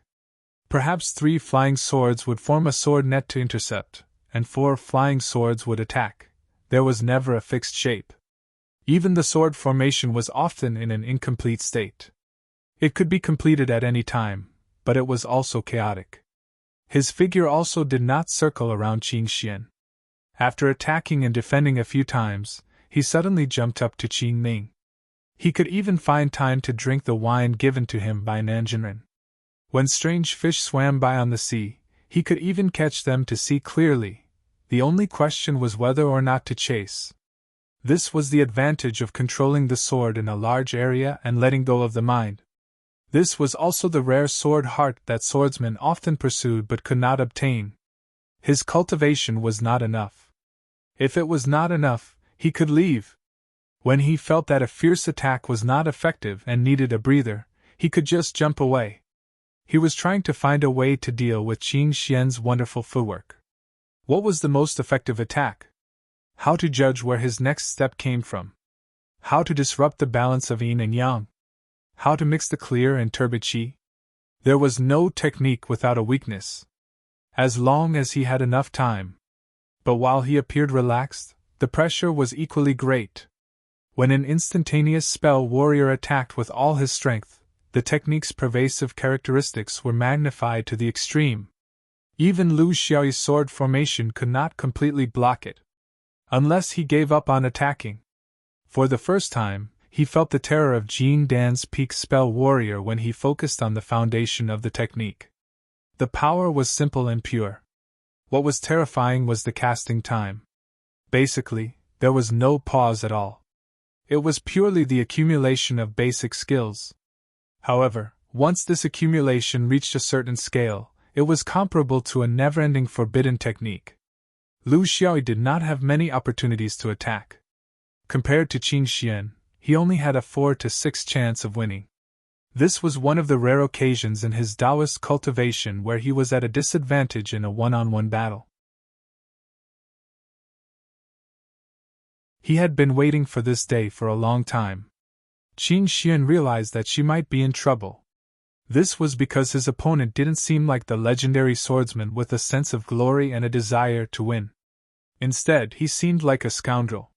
He could no longer occupy the eye of the hurricane, because his opponent would fly out and drink a mouthful of wine while fighting. This meant that the swordsman didn't see this battle as a battle of honor between the three pure ones and Xian Yuan. There was no way he could exhaust the swordsman's mana. He was certain that the moment his mana ran out, the swordsman would run for his life. A clear signal was, "You can decide the space of the battle, and I can decide the time." To him, using the supreme yin-yang Xian Gang for defense and basic spell attacks was his best offensive and defensive system. Of course, he had more complicated attack methods, but at the same time, it also meant that he would be in a dangerous situation. In this world, there was no such thing as a perfect balance between offense and defense. His current system was the closest to perfection. If he wanted to change it, he would have to pay a price. He also had a few ways to control his opponent, but the so-called control was relative. This was the balance of the heavenly axiom. Controlling his opponent required more energy than killing him. This also meant that he couldn't maintain a perfect defense while controlling his opponent at the same time. Lu Xiaoyi leaped and disappeared into the clouds. He borrowed the wind and thick clouds to block Qin Xian's spiritual perception. The next moment, he suddenly pounced. Qin Xian's technique was activated again, but who knew that this pounce was just a feint? It looked ferocious, but in reality, it was just a figurehead. He returned to the clouds again. This happened a few times. Whenever Qin Xian let his guard down, he wanted to confirm whether the swordsman's pounce was real, but the flying sword had already arrived. Qin Xian stepped on yin and yang, and the flying sword pierced through his clear and turbid qi. He didn't want to continue the battle. Wherever the flying sword passed, he disappeared without a trace, once again escaping from the spell's attack range. In terms of attack speed, even the fastest basic spell was not on the same level as the flying sword. Qin Xian was having a headache. His supreme yin-yang Xian Gang was good at interpreting yin and yang in a small space, but it wasn't suitable for chasing after enemies in a large area. When the swordsman used his sword to the extreme, unless he gave up his strongest defense, he wouldn't be able to keep up with the swordsman's rhythm. The battle turned into a battle where both sides sang their own tune and played their own trumpets. No one was willing to fight to the death in the opponent's field of expertise. This was the guidance of battle experience, and also the reality of abandoning the so-called face.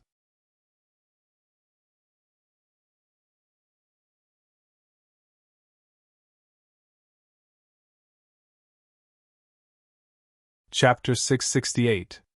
In the sky, Qing Xian's 2 qis of clear and turbid qis were retracted and released. The environment was inverted as well. The sea became the sky, and the sky became the sea. This was based on a mysterious space displacement. Jin Dan should not have such an ability, but the 3 qis of clear and turbid qis of clear and turbid qis under the infusion of a cultivator's great mana, and in a familiar environment, they could barely do it. Lu Xiui was instantly pressed to the bottom of the sea. His original position was close to 10,000 feet in the air. With this reversal of environment, his position was based on the sea level and he was pushed 10,000 feet below the sea level.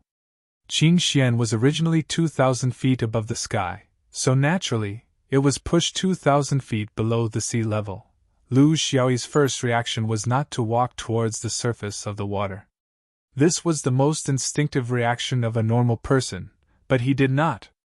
As a cultivator with a deep understanding of the 5 elements, his 100 years of hard work on the 5 elements had finally paid off. Therefore, he dug even deeper.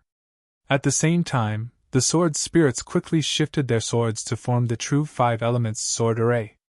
In the previous battle, his 5 elements sword formation showed that his Tao state was not enough. Because the sword spirit was of the 5 elements, but the flying sword itself was still of the original material. This made Qing Xian not particularly concerned about his 5 elements ability. But now that it had entered the water, the sword spirit changed the sword body in the sword case, and it had become the real 5 elements sword formation. In particular, the water attribute flying sword was like a tiger that had grown wings in this environment. The underwater environment was beneficial to water-type spells, but it was a hindrance to sharp objects like flying swords. This was the main reason why the swordsman was dragged into the underwater environment. As for the swordsman's decision to dive into the water, it was in line with his unconventional nature. In fact, Qing Xian had already prepared a suitable water-type technique, and was just waiting for him to float up. Since he did not float up, it was just to buy him some time. He relied on the fact that he could freely use the profound handle steps in the water. This made him, in a certain sense, invincible. Both of them had something to rely on. One was in the shallow layer, while the other was in the middle layer. They were looking for opportunities. But the accident came even more suddenly than their tit-for-tat. This was the territory of the sea beasts of the South Sea. In the past 4 years, 3 Jing Dan sea demons and 1 Yuanying patriarch had perished, causing the sea beasts of the South Sea to hate Qing Xian to the core. The 3 purities were able to stop the Deep Sea tribe from lending a helping hand. They were able to warn the Yuanying sea creatures not to interfere, but they were unable to stop the South Ocean Jing Dan sea creatures from taking revenge. It was their right. It was true that they couldn't beat him, but they could monitor him at any time. This was the sea, their territory, and there were countless sea demons of all sizes that listened to their orders. The battle between Qing Xian and the swordsman had only just begun, but the news had already spread like wildfire under the water.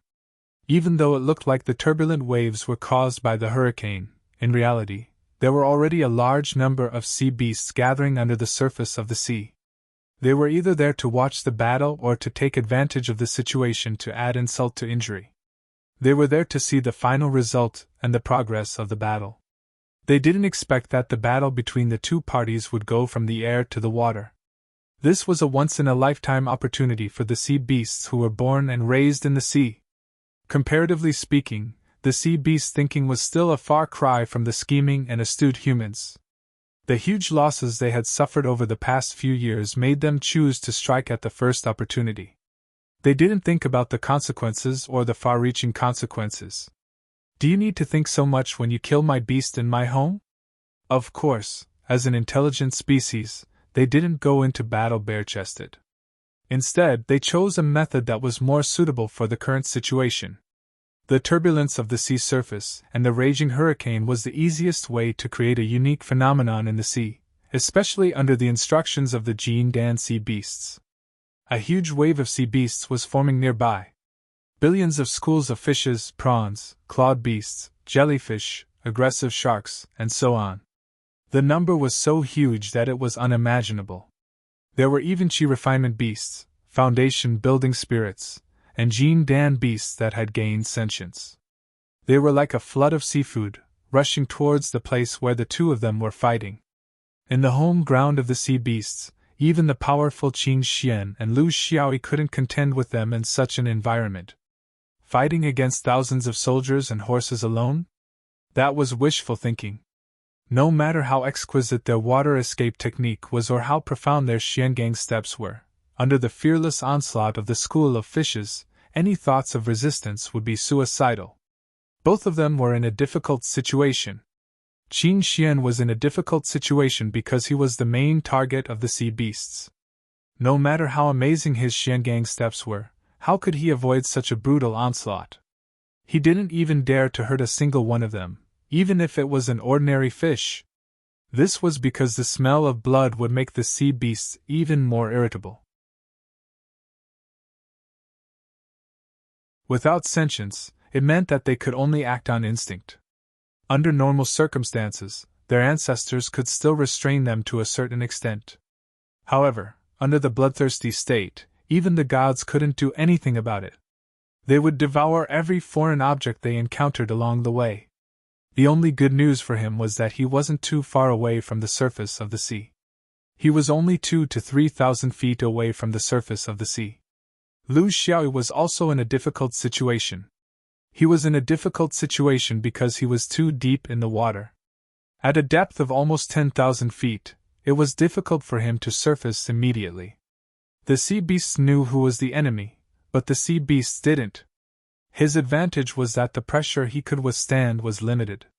The most ferocious fishes were all charging towards the unlucky Qin Xian.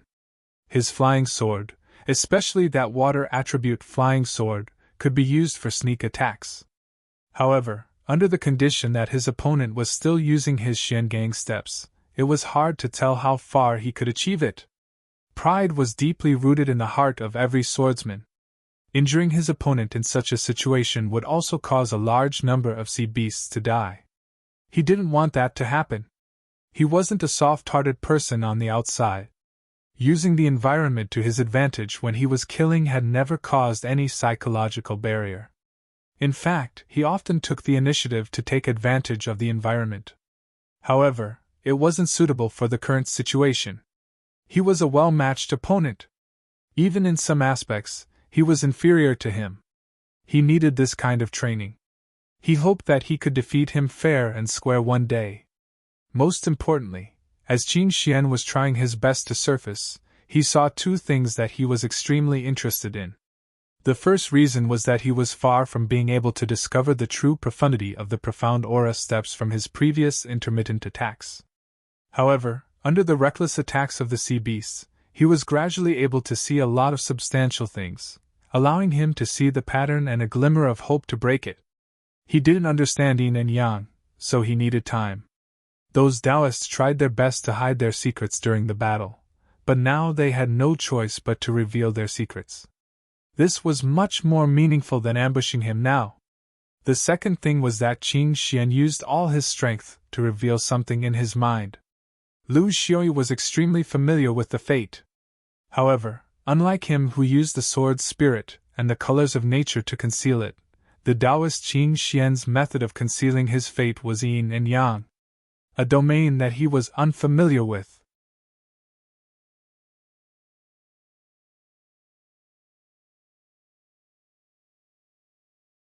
Chapter 669. When the two emerged from the sea, they were already dozens of miles away from each other. Their fighting spirit had faded. Qin Xian sighed and turned to fly into the depths of the sea. Lu Xiaoyi had no intention of chasing after him. But it was not over yet. The three pure ones had sent this guy from the distant 5 rings not to test his fighting power, but to kill him. He knew this very well. The three pure ones knew that as time passed, killing him would become more and more difficult. After his cultivation increased, it would no longer be a mission that could be completed openly. Hence, they had to do it as soon as possible. It was a sea beast. Loathsome Water Monarch cautiously approached. They had met once in the Ma Peninsula. Fellow Taoist Yan, will he come back? In the Azure Sky Great World, the demonic beasts had always been at a disadvantage, especially the sea tribes in the shallow sea. Their problem was that they did not know who to rely on. Was it the deep sea tribes of the same origin? Or was it Xian Yuan, the overlord of the North region? He won't come back. Lu Xiaoyi glanced at it. He did not doubt that if they had made a mistake, the sea beasts would not let him go after killing Qing Xian. Even though the sea beasts did not seem to be very smart, they still knew the basics of framing. This was the reason why there were still waves of beasts coming for him. The sea demons only wanted to see if they could keep Qing Xian here forever, and he was their second target. In the world of cultivation, there were countless obstacles. Just because Xian Yuan was the overlord of the North didn't mean that everyone would lick his boots. Behind his back, people would never stop. This was the unchanging rhythm of the world of cultivation. But if you South Sea demons do not control your behavior, Bai Xian will come after Qing Xian. Then, how will you speak? Of course, the Lok Shui Lord knew what he was talking about. I told them not to listen. They are used to being wild. Lu Xiai sighed. Rules are not for show. They need to be established. If you are willing to use this method to solve every problem, I don't mind. Maybe there are many demons in the South Sea, so it doesn't matter if you lose a few. In the future, your annual tribute will be increased by 30%. Is there a problem? Qing Xian flew all the way to Nanzhou. After this failure, the opponent was already mentally prepared. It would be difficult to find a similar opportunity again. Even if there was, it would be hard for him to imagine meeting this swordsman again. How could he kill him? It was not difficult to defeat him. The difference in cultivation was not something that could be resolved in a short period of time. The key was how to turn victory into killing intent. In the final stage of the beast tide, he had the opportunity to create chaos, and that was a massacre. He could drag himself and the swordsman into the rampaging beast tide. He had the profound aura steps, so in terms of danger, he wasn't more dangerous than the swordsman. However, the prerequisite for doing so was the death of countless sea beasts, mortal beasts and foundation establishment beasts. But he wasn't willing to do this. In the past 4 years, the 3 Jin Dan sea beasts that he had killed had all swallowed humans. He had the 3 Pure One's secret technique, so he could easily identify this. Even if they were the people of the northern region, they were still humans. He would never treat them differently. Whether it was the southern region or the northern region, humans were a race. P.S. Looking for guaranteed monthly votes. The elders in the sect commented that if he could get rid of the so-called moral insistence in his heart, he would be able to reach a higher level. However, although he seemed to agree on the surface, he didn't think so in his heart. He had his own insistence, and it was because of his insistence that he had everything he had now. Since he was walking on the right path, why should he listen to the so-called advice of others? He was who he was. There were countless lives in the beast tide, and he would only kill those that deserved to be killed. This was his principle. In his entire life, he had never killed a spirit that he shouldn't kill. Of course, the battle of orthodoxy was another matter. For people like him and the swordsman, since they had already stepped on the path of defying the heavens, it didn't matter if they deserved to die or not. If the heavens were fair, they deserved to die. There was also fate. Lu Shui discovered that he had fate when he was dealing with the beast tide with all his might, and it was already nearing the end of the battle. However, he discovered that Lu Xiaoyi had fate not long after the battle began. When Lu Xiaoyi's 7 sword spirits came out, he no longer needed to protect his fate.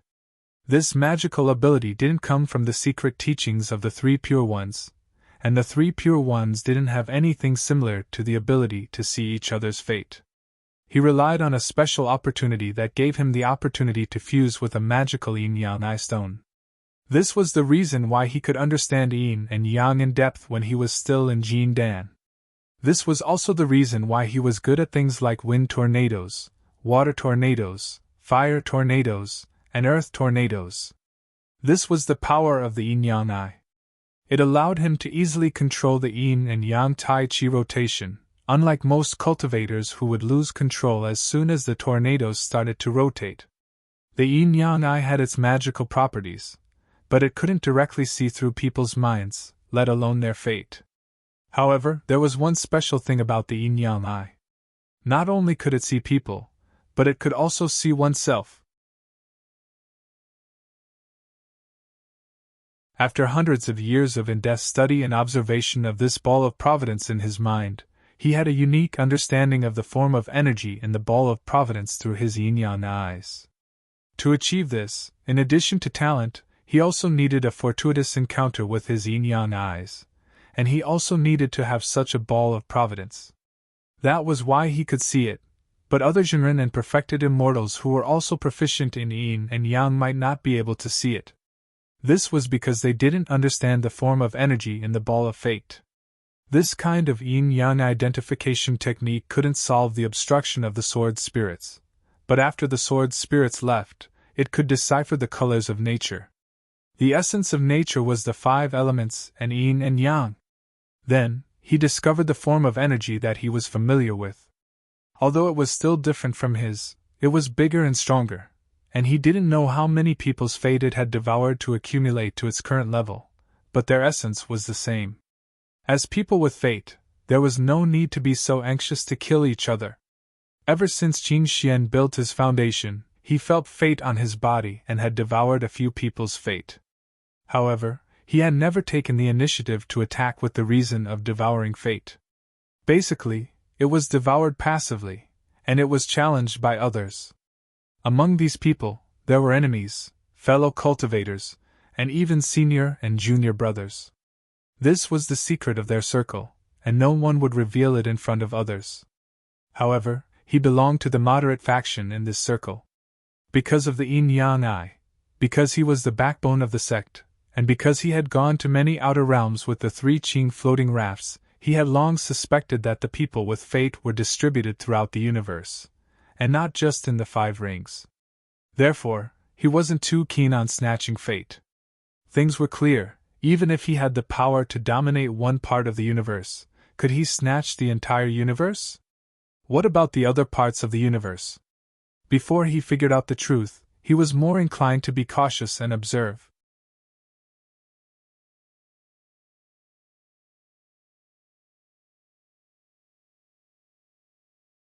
Chapter 670. Returning to Nanluoningzhou, he headed straight to Longhuan Blessed Land. The 3 Pure Ones, this name in Taoism was the epitome of Taoism, but in this part of the universe, it had undergone many changes of separation and unification. In ancient times, in the Azure Sky Big World, there was a sect called Taishang Induction Sect. They cultivated the 3 Pure Ones, the purest form of Taoism.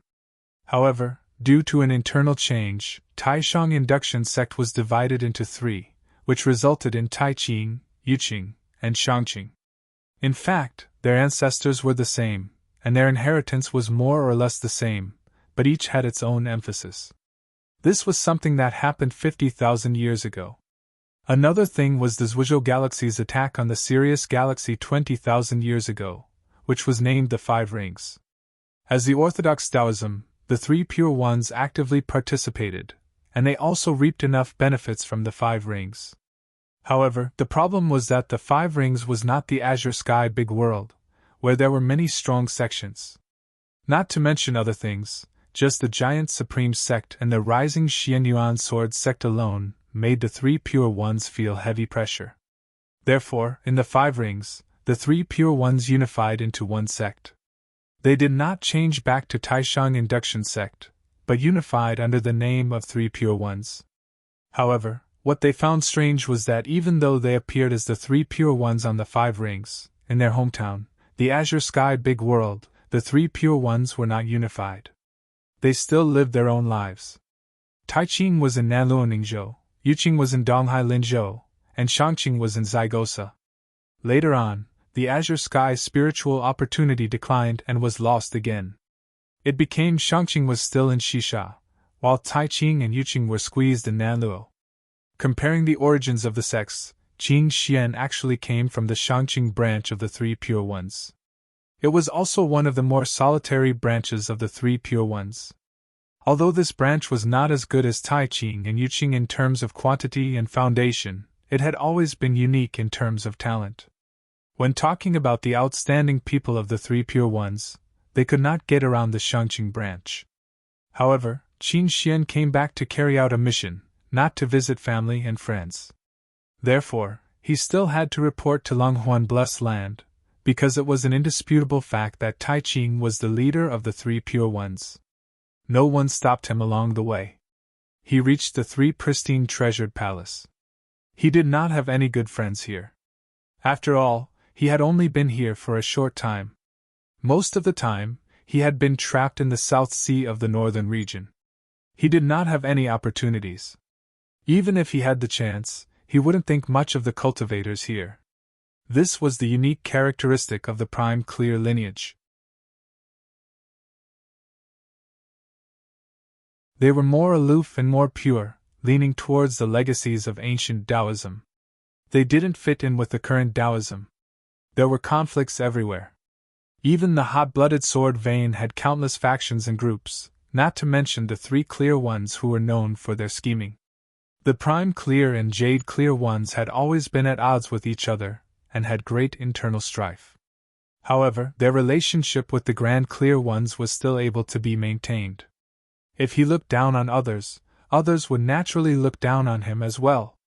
As a matter of fact, when he returned this time, the Taoists who had received the news long ago gave him a meaningful look. The general idea was, "Aren't you very awesome?" Why was it that after setting out, they still ended up returning empty-handed? He didn't care either. It wasn't worth it for a vulgar person. How could a sparrow know the aspiration of a blue bird? When he entered the Three Clear Treasured Palace, a few Taoists were chatting. There was even a perfected monarch among them. Qin Xian bowed to them one by one and stood at the side, listening quietly. They were probably talking about some methods to repair the Five Elements Mountain. This was a strange thing that he knew after he came here. The Five Elements Mountain, the famous mountain of the Taiqing sect, had its spirituality greatly damaged. It couldn't be repaired without thousands of years. In the end, they still didn't know who did it. It was really strange. After discussing for a while, the Taoists looked at him. Among them, Taoist Kuzunaji, who was in charge of this matter, asked, "Qin Xian, you're back? Did you gain anything from this trip?" Qin Xian's expression was calm. He wasn't depressed because of the failure.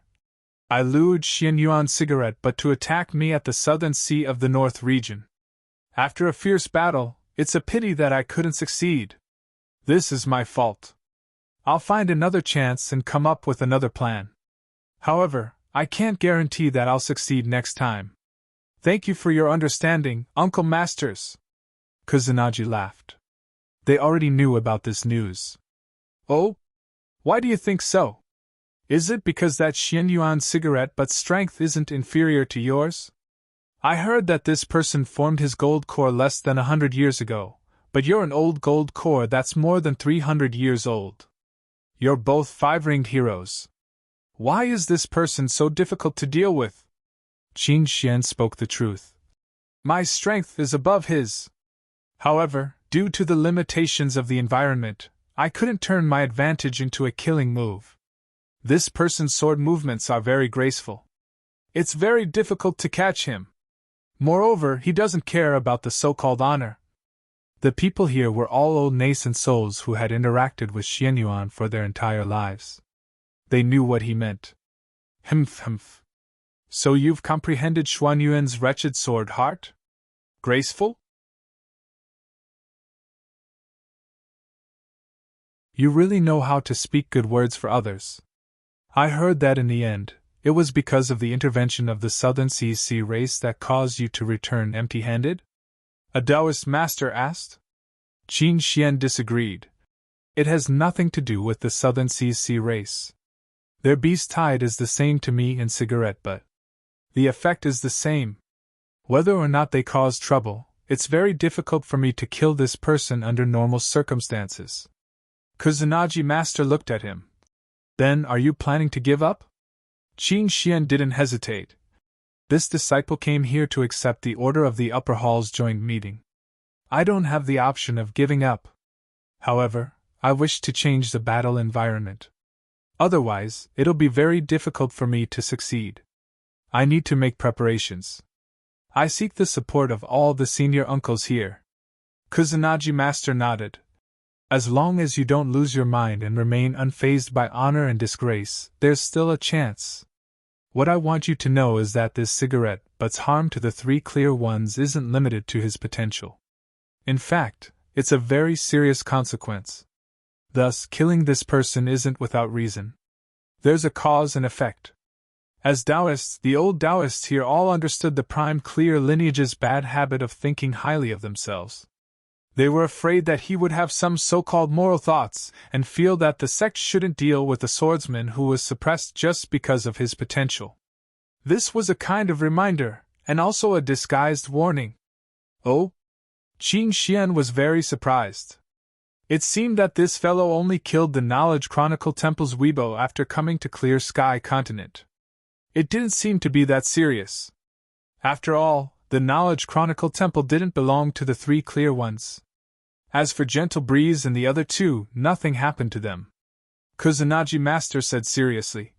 According to our investigation, the Five Elements Mountain was attacked in the Thousand Chances Valley of the Eastern Sea.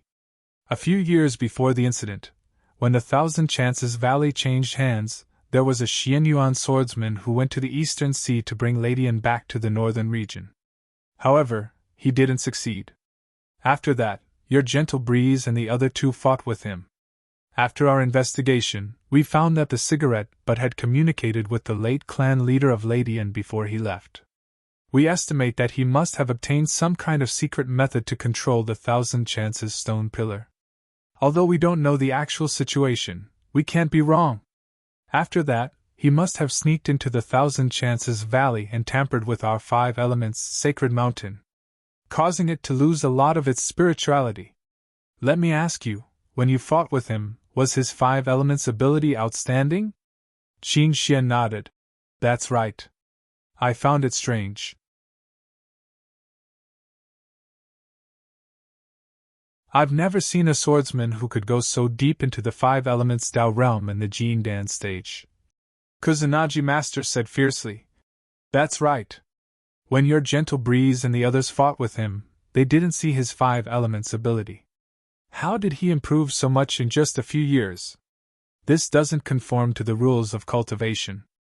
Unless he converted the spirituality of the Five Elements Sacred Mountain into his own Five Elements ability.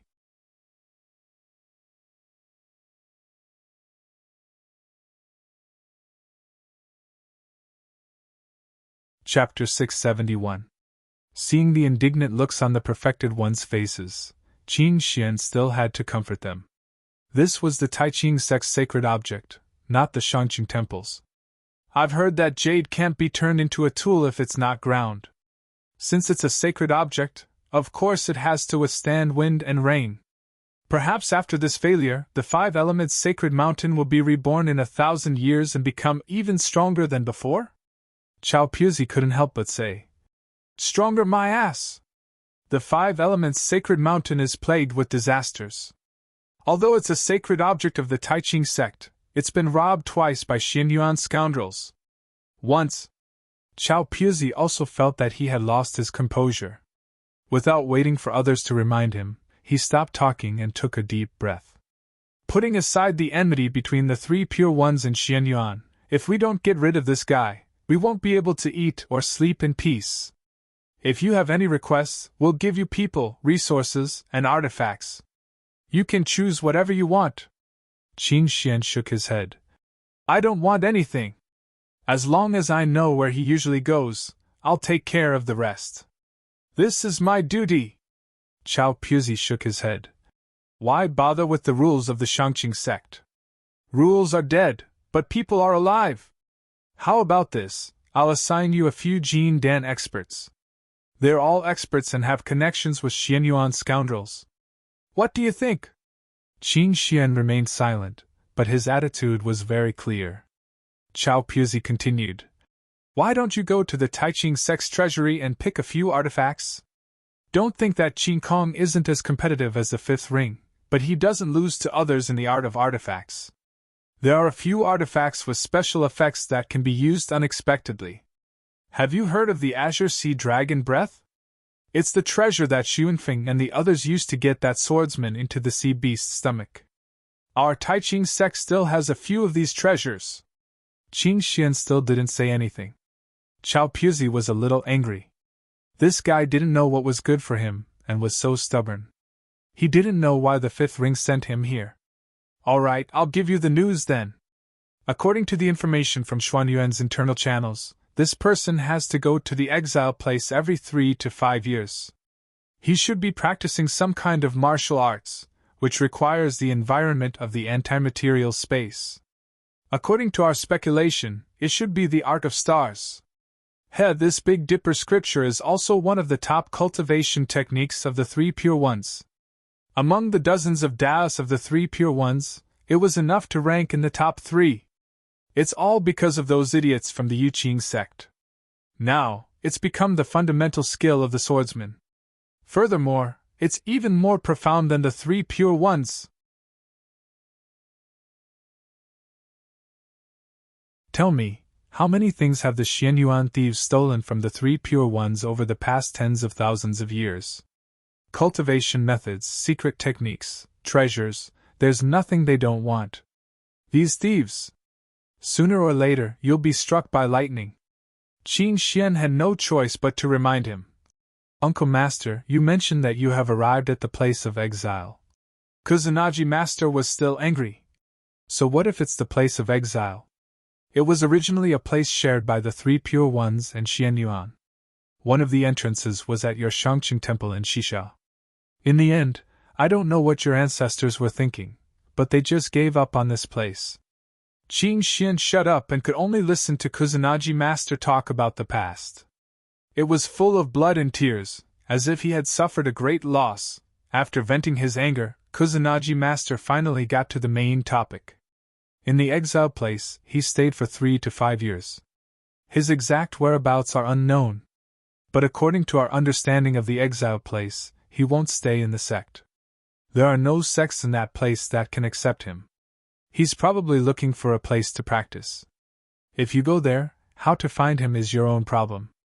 The Three Pure Ones haven't placed any pawns in this place for thousands of years. You can only rely on yourself. Qin Xian was pleased. As long as we know where he went after leaving Mount Shao. Since it's to practice his main martial arts, I think his cultivation arrangement will continue for a long time. I don't lack patience. But how do I get in? Do I go back to Xisha and enter through the secret method? Kusanagi Master shook his head. Although there are 2 entrances in the main world, one in Mount Shao and the other in Shangqing Temple, the passage in Shangqing Temple hasn't been used for 10,000 years. How do you get in? Moreover, there's only one exit in the exile place. If you go there, Xianyuan will know. Our suggestion is to directly go through the antimatter space and use the floating raft to locate him. The distance is also very close. Go and prepare. Because we don't know when that cigarette but will leave for the exile place, you should go before him. At least, you have to familiarize yourself with the environment first. This may be a long-term mission. Communication will be inconvenient. You have to be mentally prepared. Qin Xian hesitated for a while, but still expressed his thoughts. Please understand, Uncle Masters. Ever since I came to Qingkong, I've been focusing on the mission and haven't returned to Shangqing Temple. This trip to the exile place is very likely to take a long time. Therefore, before I go to the exile place, I want to return to Shangqing Temple in Xisha. Please allow me. Before Kusanagi Master could answer, the perfected cultivator who had been silent all this time opened his mouth. Okay. I'll write a letter. Take the letter and go to Xisha. After you arrive, you don't have to go back to Nanluo State and waste time. Just let your Shangqing elders send you there. Qin Xian nodded. After confirming the details again, he bowed and bid farewell. After he left, the Three Pristines temple was silent. After a long time, the only perfected cultivator sighed. The Three Pristines are one family. In the fifth ring, such backstabbing is not allowed. This person must be escorted to the exile place by Shangqing Temple. Otherwise, if there's any mishap, there will be a rift within the Three Pristines. The more rifts there are, the less cohesive the Three Pristines will be. Do you think that with the current strength of Xuanyuan's sword vein, we can still fend them off separately? Everyone lowered their heads and listened to the lecture, including Kusanagi Master who had been acting. To them, the enemy outside was indeed the Xianyuan swordsman. All the swordsmen with potential were the targets of their attention. At the same time, within the Three Pristines, the conflicts had never been resolved. Now that the sword vein was strong enough to force them to unite in the fifth ring, it was hard to say what the result of the Three Pristines alliance would be if they didn't have such a strong opponent. Sending cultivators to cooperate and sending artifacts was actually a way to test the cultivators' Dao heart. Unfortunately, Qin Xian's willpower was firm. The Taiqing cultivators were weaker in this aspect. This was also the reason why the Taiqing cultivators were envious of the Shangqing cultivators. Where there were people, there was Jianghu. The perfected cultivator said coldly, "Let's talk about the facts. We still have to send people to the exile place. This is not only the mission of the Shangqing, but also the mission of the Taiqing. That Sanju, didn't you guys always praise him as the leader of the Jin Dan generation of the Taiqing temple? He's not inferior to any Jin Dan in the fifth ring? Don't hide it. Whether it's a mule or a horse, drag him out for a walk." Xianyuan allowed someone like Cigarette but to cause trouble all over the world. Even Qin Xian, an outstanding cultivator in the fifth ring, was sent out by the Shangqing temple and ignored. There's no reason why the Taiqing temple can't do the same. He's not a young lady. Aren't you afraid of spoiling him in the mountains?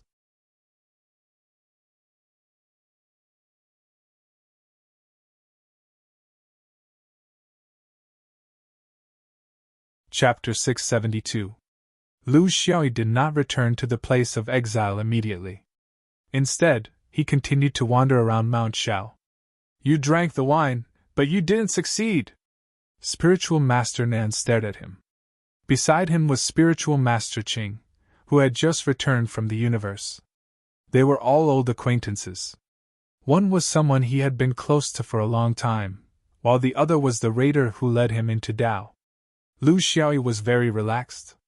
"Martial uncle, it was not easy for me to come back. You don't expect me to be hot-blooded and fight to the death after drinking your wine, do you?" Perfected Qing smiled. This disciple of his was still as wretched and unconventional as when he was kidnapped. However, there was something different about him. It was the accumulation of countless experiences. It was not the kind of unconventional attitude that he had when he first met him. Instead, it was the kind of unconventional attitude that came after he had some understanding of the great Tao. This was a very profound change. He was very gratified. This proved that he had a good eye. "You're still very honorable? You didn't even beat him in your own territory. You even escaped with the help of the beast tide." Lu Xiaoyi did not care.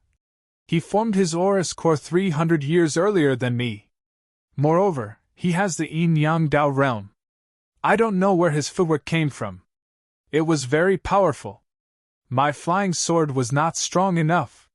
The two spiritual masters realized something. They knew Lu Xiaoyi's strength very well. That flying sword was not ordinary. In a head-on confrontation, it was very difficult for anyone to gain an advantage over him. However, there was never a lack of talented people in the cultivation world. If the opponent had a certain level of Dao realm, under the support of the Dao realm, such pure strength would be useless.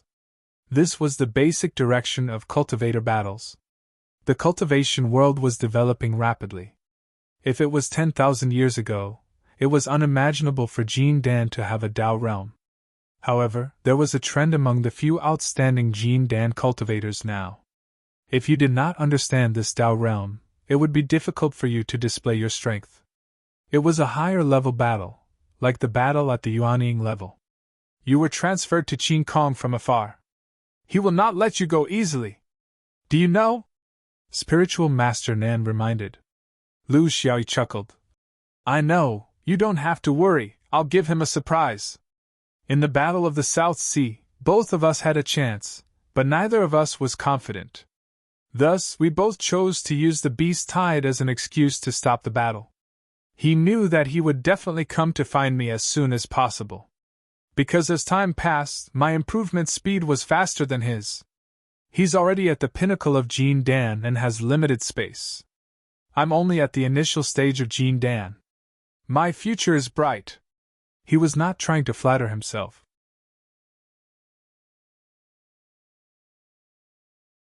There was no need for him to do so in front of the elders of his sect. During the battle with Qing Xian, he did not use his 5 elements ability, including the water attribute Flying Sword in the water. It was not that he went against his principle of attacking with all his might, but under the opponent's marvelous footwork, if he could not find a way to break it, it would be useless. Unfortunately, at the last moment of the beast tide, he vaguely understood the situation of the other party's step rafts, but it was already the end of the battle. But it didn't matter, there were plenty of chances. Spiritual Master Nan snorted. Fortunately, you still know that you're at the initial stage of Jin Dan. I see that you're idle all day, wandering around. People who don't know you might think that you're cultivating your body and mind, preparing to break through to Yuanying. Lu Xiaoyi laughed. This disciple has such a temper. If you asked me to go into seclusion, I'll suffocate to death. My cultivation speed is not good, but it's fast. In another 10 or 20 years, I think I'll be able to reach the middle stage of Jin Dan. This speed is not slow, right? Spiritual Master Qing ridiculed. That depends on who you're compared to. Your martial Uncle Nan and I are considered ordinary. I took 50 years to reach the middle stage of Jin Dan. Elder Nan took 60 years. You know that Spiritual Master Ray only took 30 years.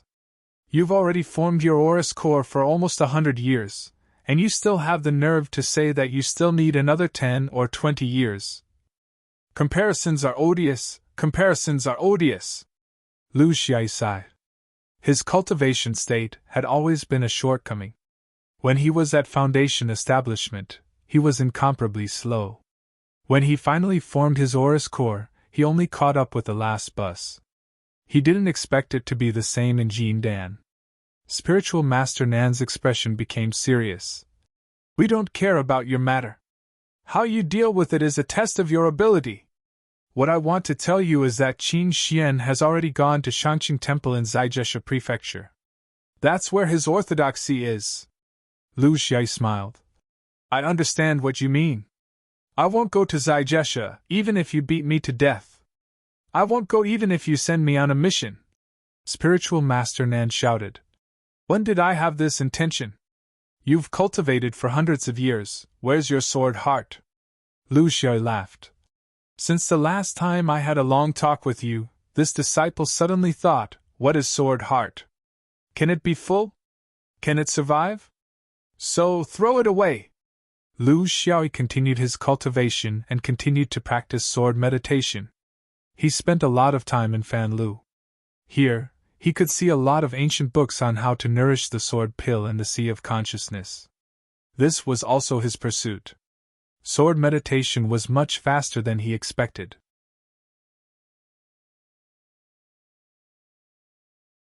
It was due to his experience, his understanding of the 5 elements, and his increasing proficiency in the technique.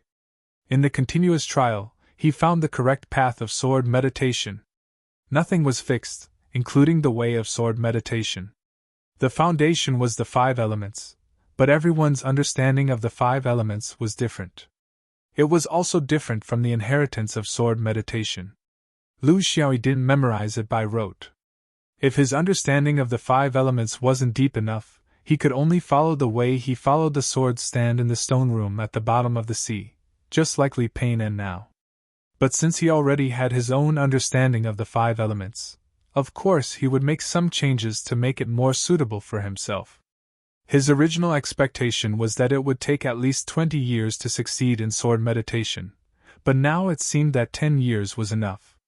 He still frequently went in and out of Shao Mountain, and he didn't care about being noticed by others. Missions, grasslands, and even Jiangma Peninsula. He was waiting for Qin Xian to appear again. Unfortunately, everything was as peaceful as before. 2 years later, he went to the Thousand Islands region. It was a trip, and he wanted to see how Lin Ke was doing in Yunning. This was a casual trip, and he didn't tell anyone. He just wanted to secretly observe whether the example he set could really be set up. Would it be hard for him? What made him stunned was that the ice guest had a good life here, unexpectedly good. Because he was apprenticed to a rogue cultivator, Jin Dan. It was he who asked Lin Ke to disguise as a rogue cultivator and hide his identity as Xian Yuan. So it wasn't a dishonor to be apprenticed to a master outside. That rogue cultivator, Jin Dan, was blind. At least, Lin Ke's safety wasn't a problem. Before his master kicked him out, he was safe. But this guy still made progress. Judging from his breath, there were signs of Aurous formation, but he didn't remind him. It was good to Aurous formation outside, which was what cultivators like Lin Ke lacked.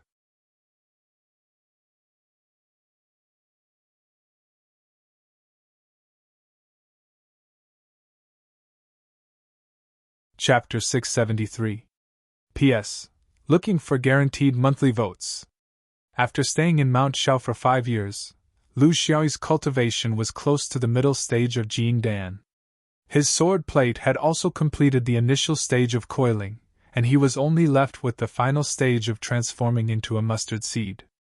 Both of these were the most important directions of cultivation, one on cultivation, the other on technique. He chose to increase his cultivation first. According to the current situation of the Big Dipper constellation scripture, he should be in the negative space when he stepped out of the initial stage of Jin Dan. Hence, he asked for leave from Zhiren Nan and returned to the exile place. The transition from the initial stage of Jin Dan to the middle stage was a small barrier. It was purely a change in the accumulation of mana to a certain extent. His Jin Dan was a little special. It was a colorless 7 points of starlight. It was more difficult to gather spiritual opportunity and convert it into mana. The difficulty lay in the huge energy limit of this Jin Dan. This made him spend more effort than others to reach the middle stage of Jin Dan. Of course, there were also benefits. After being purified by the stars, the mana was extraordinarily pure. This was also the reason why he was not at a disadvantage when he fought with those cultivators in the late stage of Jin Dan. You gain something, you lose something. To complete this small barrier, of course, he needed to be in a good mood. All these years, there was not much progress in the responsibilities on his shoulders. The problem of the grassland people's luck had not been solved, and now there was the exile place. The problem of the education of the low-level disciples in Mount Shao was still waiting for the idiot Bing Ke to figure it out. Now, there might be a 3 Pure Ones challenger that could appear any time and anywhere. There were more debts. His choice was to collect the debts that others owed to him first. The Huang mansion in Jinzhou City was decorated with lanterns and colored banners. It was very lively. It was not a new year, nor a day of marriage, so it was very eye-catching. However, the locals all knew that this was the most important step in the path of cultivation for the granddaughter of the Huang family.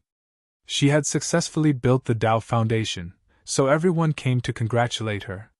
Cultivation families shouldn't be so ostentatious, at least in the blue sky main world. However, in the land of exile, the customs were different.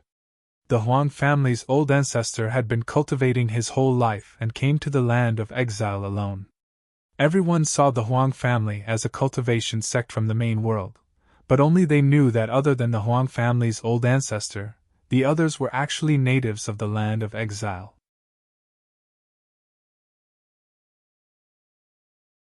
Therefore, even though the celebration of the foundation establishment stage was not worth mentioning in the eyes of the true cultivation aristocratic families, the Huang family's aboriginals still managed to make it sound splendid. This was a joyous occasion, so the old ancestor did not say much. The Huang family's inheritance wasn't flourishing. Under the Jing Dan old ancestor, there were only 2 sons. The second son died early, leaving only the eldest son who was still at the foundation establishment stage. Looking at his age, it seemed that the Jing Dan old ancestor had no hope of becoming a foundation establishment cultivator. Hence, he could only be a seeding machine. Under the pressure of the old ancestor, the number of wives and concubines he married had already exceeded the number of his fingers. In the 3rd generation, there were more than 10 males and females. However, excluding the trash who couldn't sense qi, the number of people who could cultivate qi could be counted on one hand. Although they didn't have to worry about resources, being able to cultivate to the peak of the qi refining stage wasn't something everyone could do. Finally, there was still the foundation establishment stage. Hence, for the granddaughter who had always been favored by the old ancestor to have such achievements today, it was equivalent to raising the old ancestor's morale. This proved that his eyesight was outstanding. Hence, he didn't mind sending out congratulatory banners from all directions. Not only did the cultivator clans and sects of Ginkgo come, but more importantly, the fellow disciples of Mount E who were scattered all over the place of exile were also present. Although they were restricted by the rules of the sect and couldn't form groups to establish their own power here, they still maintained contact with each other. If by any chance, they could still help each other. They wouldn't have to beg the sect for help just because of some trivial matters. Establishing a clan here was originally not favored by the sect. They were also very clear about this. When there was a joyous occasion, they naturally had to inform each other. Firstly, it was for the sake of the celebration. Secondly, it was for the younger generation to get to know each other better. Regardless of whether it was the place of exile or the future, having one more friend would always mean one more helping hand. In the rear courtyard of the Huang clan, over 20 young men and women were gathered together, laughing and chatting. Although they were called young men, in reality, they were all above 30 years old. The oldest among them was over 100 years old. However, to cultivators, they were indeed considered proper youths. Among them, Huang Xiya was the youngest, not even 30 years old. Naturally, she was also the latest to reach the foundation establishment stage. Today, there were many talented youths who came.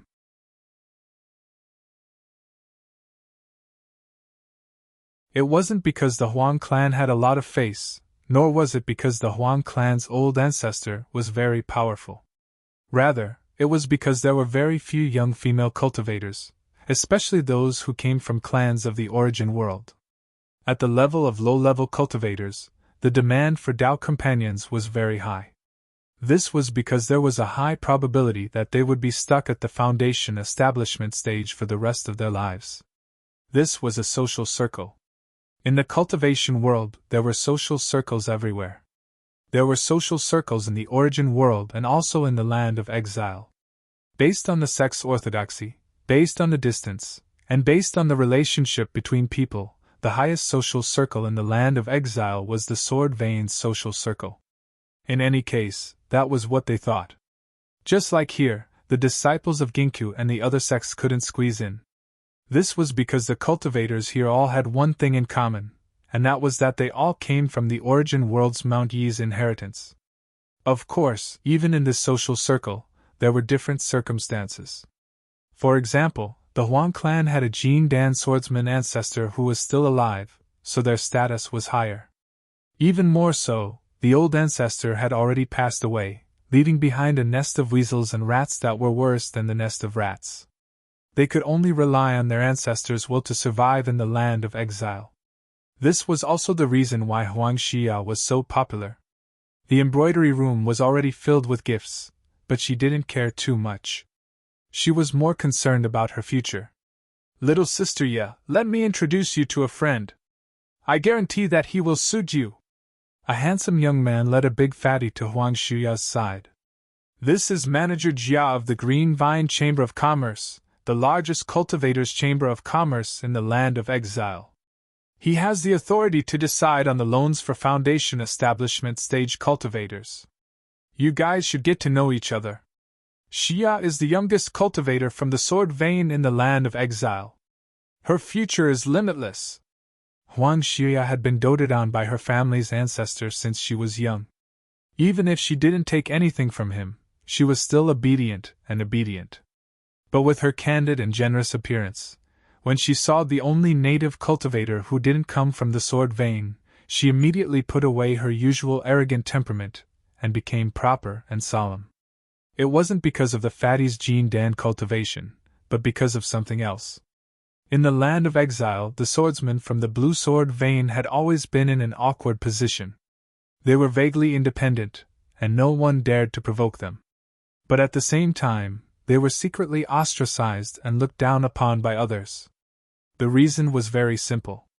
As the saying goes, man walks to the top while water flows to the bottom.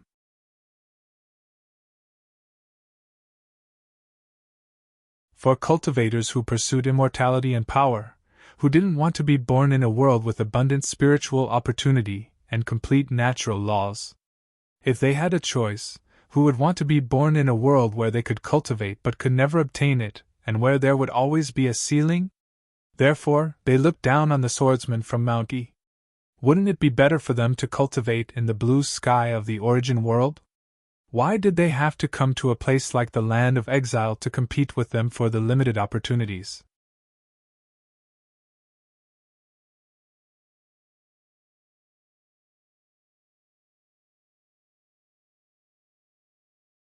Chapter 674.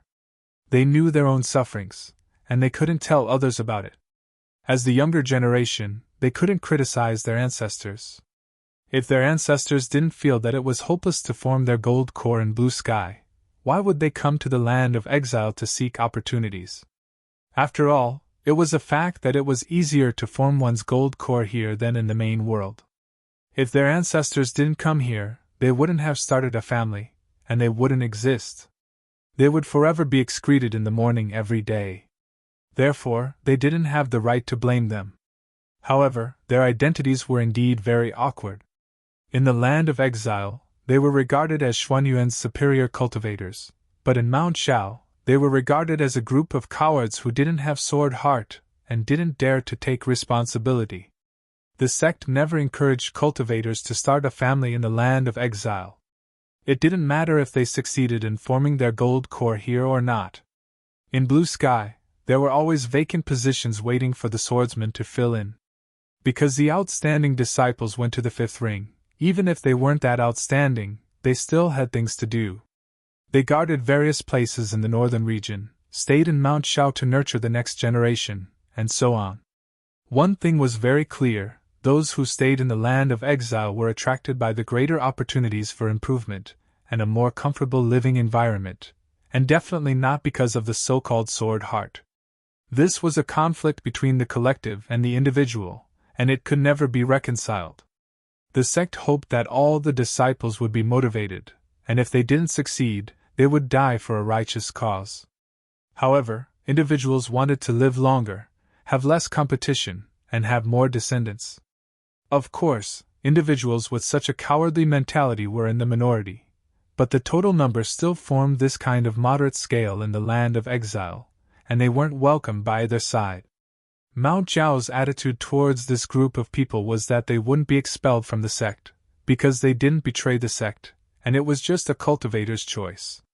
However, they definitely wouldn't encourage it, so they set up many obstacles for their disciples to return, as a warning that there was nothing that didn't come with a price. The biggest obstacle was that if they wanted to return to blue sky through the transmission channel, they would have to pay a high toll. This kind of high cost was unbearable even for a family. The disciples of the sword vein that had begun to decline were basically unable to bear this burden, so they couldn't leave the land of exile for the rest of their lives. Also, the surviving families of Jin Dan were slightly better off. They were able to send some particularly outstanding children over to fulfill their dreams of immortality.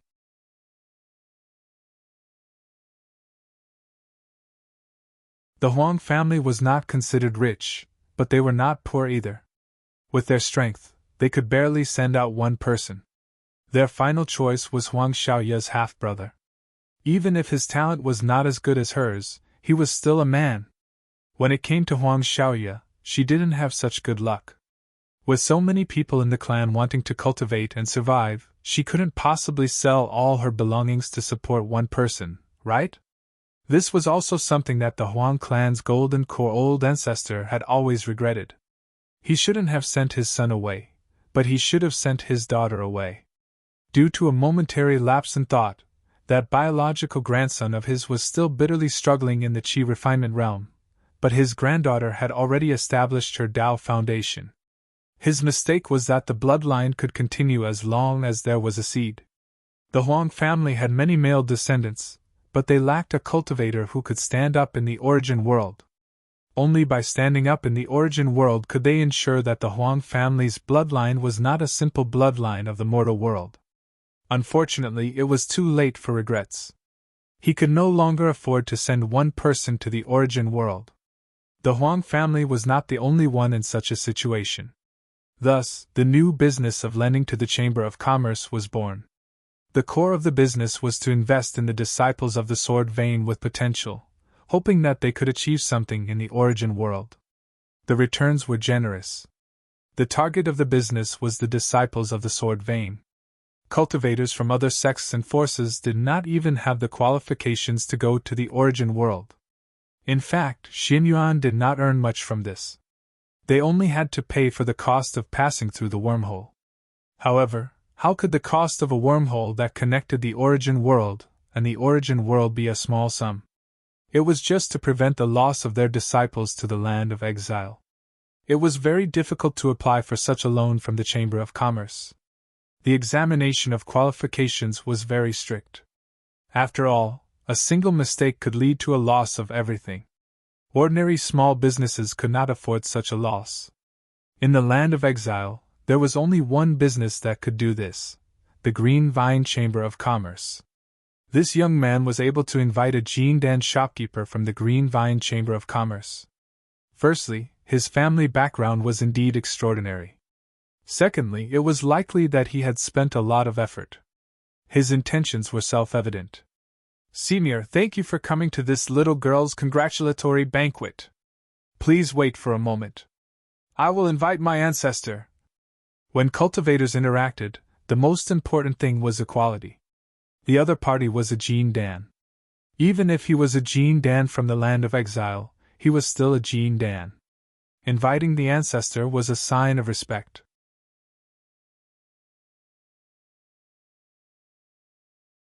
Otherwise, others would laugh at her Huang family for being rude. Moreover, there were some words that a Jin Dan ancestor would be more effective than a mere foundation establishment cultivator like her. However, the fatty Jin Dan waved his hand to stop her. "No need! We business people do not pay attention to that.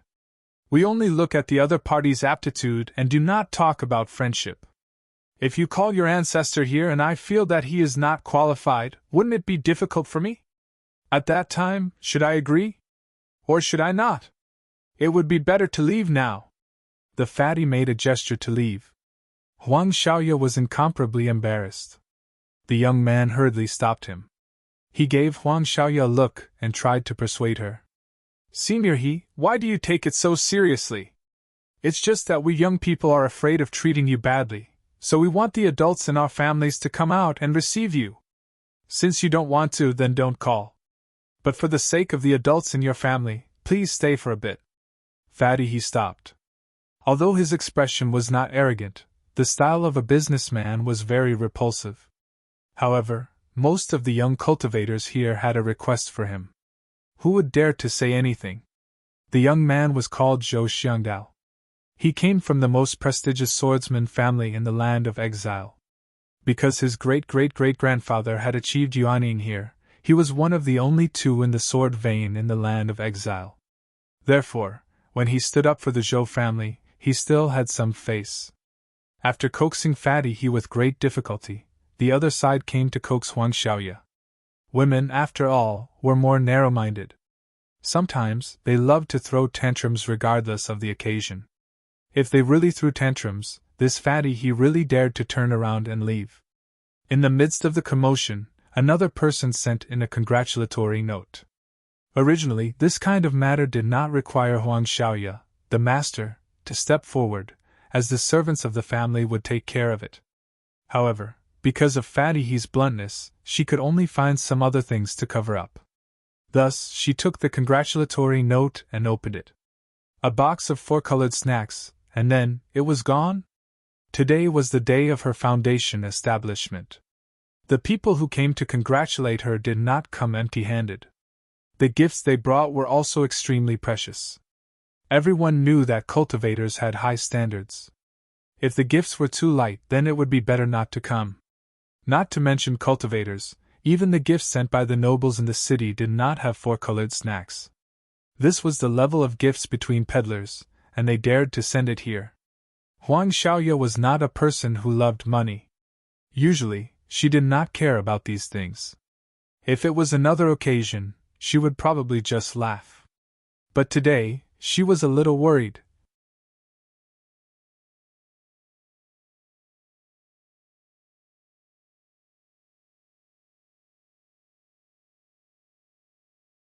Chapter 675.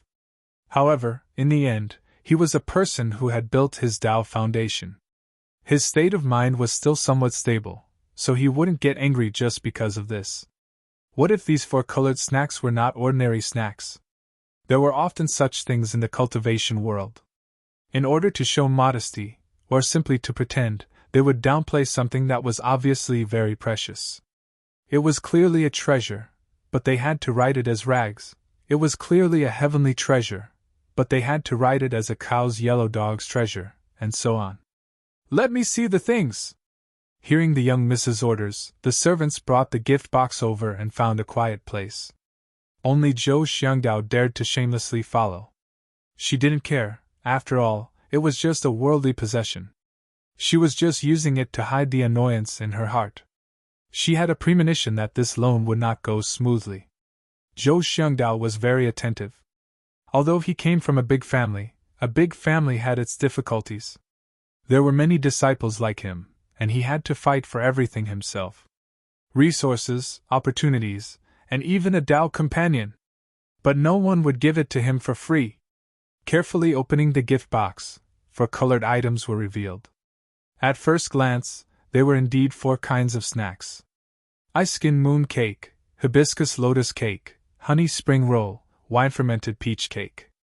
Seeing Huang Xiaoya frown, Zhou Xiangdao still comforted her. "It looks like a snack, but the smell is somewhat different. Could it be that there is something strange about it? Sister Ye, why don't you try it?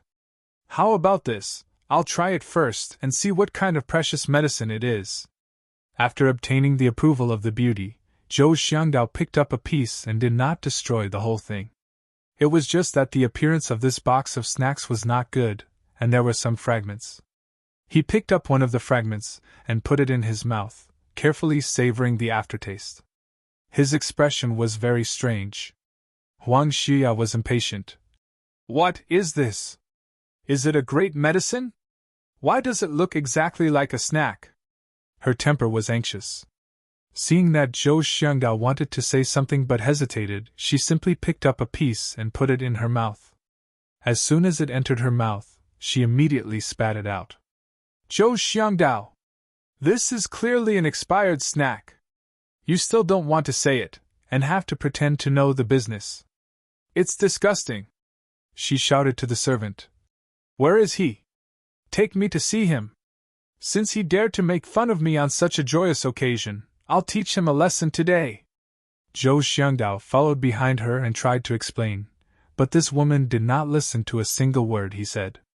How could he have imagined that someone would dare to make such a joke on such a day? Usually, people would immediately turn hostile, let alone give it to a cultivator. Even a joke couldn't be made like this, could it?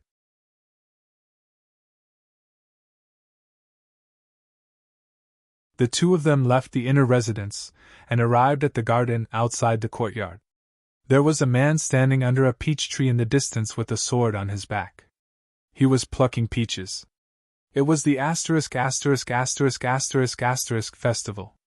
This peach tree was also a special species. It was the favorite of their grandfather. Ordinary people would not dare to pluck it.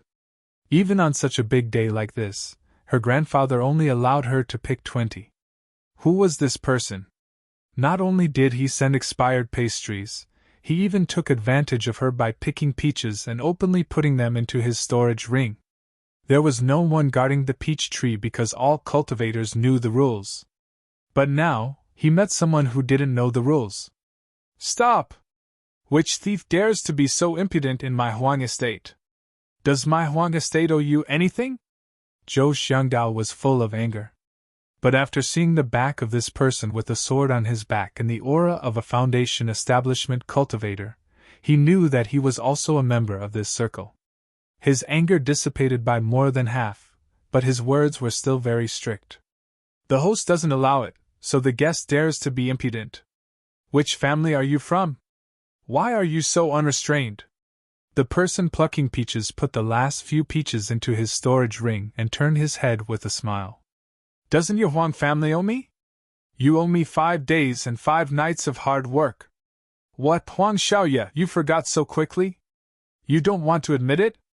Seeing this person's face, Huang Xiaoye's aura immediately weakened by 30%. After all, she had schemed to make this person take the blame for the dragon boat race. Originally, she wanted to compensate him after the race, but she didn't expect that this dead person would run off to who knows where after the race. Stop!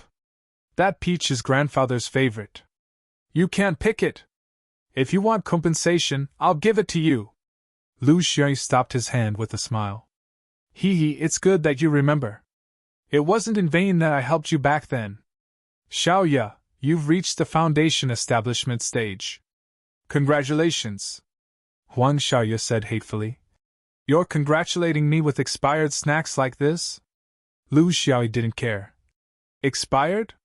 No, right? It was still fresh when I put it in my storage ring. We cultivators don't have to be so formal. When the gift is here, the thought is here. Everything else is not important. What, you're not going to bring me in to have some fun? Huang Xiaoye had no choice. They were all on the same side, so she couldn't do anything to him. Only her grandfather's peaches, she didn't know how to explain it later. The two of them led the way, and Zhou Xiangdao quietly asked, Sister Ye, who is this person? Is he familiar with you? Is he also a descendant of the sword vein? But with my wide circle of friends, I don't think I've seen such a person in the famous sword vein clan. What's his name?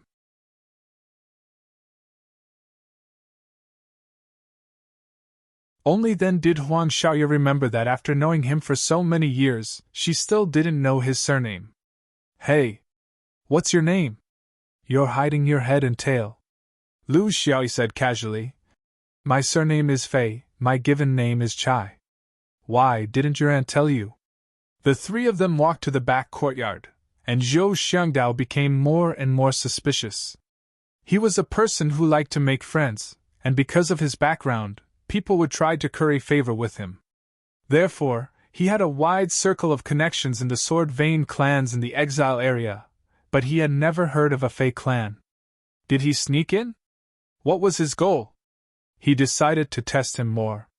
He had to dig out his background. Of course, he didn't think that this guy was here to cause trouble. If he dared to cause trouble in the sword vein clan, then he must be tired of living. However, he couldn't rule out the possibility that a disciple from an outside force wanted to use this opportunity to enter the sword vein clan. Lu Xiaoye easily blended into the sword vein clan because everyone was carrying a sword case. Other than the fatty Jin Dan, he didn't pay much attention to them. He was here to collect debts. Of course, he wasn't here to collect debts from Huang Xiaoye, but from her aunt, Shui Xian. From his point of view, collecting debts would help him balance his mind and body. It would help him to use a more relaxed mood to welcome the middle stage of Jin Dan. The reason why he wanted to attend this gathering was that he happened to be here at the right time. It was impolite to go to someone's mansion and use his divine sense to investigate. After all, the owner was still his senior brother in name, even though their positions in the sect were worlds apart. He had to choose a peaceful and unobtrusive way to enter. The most natural way was to attend this foundation establishment celebration. As for the gift, It was something he casually took out from his storage ring without opening the packaging. He didn't know that he would encounter such a situation, so he couldn't have prepared it in advance. Besides, what right did he have? This little girl made him work hard for 5 days and 5 nights, and she didn't even show any appreciation. Was it overdue? Maybe. The way he put the food was rather crude, and he didn't pay attention to the categories. It was a mixture of raw and cooked food, and it might have been a bit too long. It wouldn't kill anyone. Wasn't it still hairless?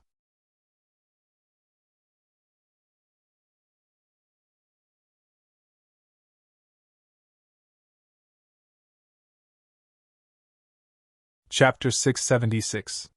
What are you doing here? Are you here to discuss me? I'm warning you, if you reveal the fact that I didn't participate in the dragon boat competition, then there will be no compensation. Huang Xiaoya threatened him first. She suspected that the reason this guy chose such a special time was to extort her. She didn't care about these treasures, but she cared about her face. He wasn't willing to lower his head under coercion. And what about those peaches? What a coincidence! Where's Auntie? Why don't I see her? On your big day, shouldn't she represent the family to help you entertain the guests? Lu Xiaoyi pretended to be unintentional, but someone as intelligent as Huang Xiaoya was especially sensitive in this regard. Why are you looking for my aunt? Are you plotting something? I'm warning you, Fei Chai, if you want to have bad thoughts here, I'm afraid you won't be able to leave this door. When my grandfather gets angry, he won't care which family you are from. Lu Xiaoyi played it down. These things were not easy to say, so he had to be tactful. Everyone was a civilized person. Well, after you ran away, your aunt refused to let me go no matter what. She begged me to participate in the competition for you, but why? So your aunt promised me a lot of benefits, and now I'm back to get the benefits. Huang Xiaoya was skeptical. She knew her aunt very well. She was really a good housekeeper. She wished she could break a spirit stone into 2 pieces and spend it on her own. She would do everything herself and never make random wishes, much less be a sucker for a fool. She often said that a spirit stone was a non-renewable resource, but humans could be reborn. After a night of sleep, their strength would return, and they would have an inexhaustible supply. How could a person with such a personality casually agree to his request? Just as he was about to retort, he suddenly thought of something. Could it be that Auntie had a relapse and used the resources that she could regenerate? This guy, how dare he? Anger rose from her heart. This time, Huang Xiaoya's face was really cold. This stinking shameless person, he actually dared to openly look for such a dirty thing. She had already decided to find an opportunity to let these friends around her teach him a lesson. There were many ways, but the most natural one was a sword duel.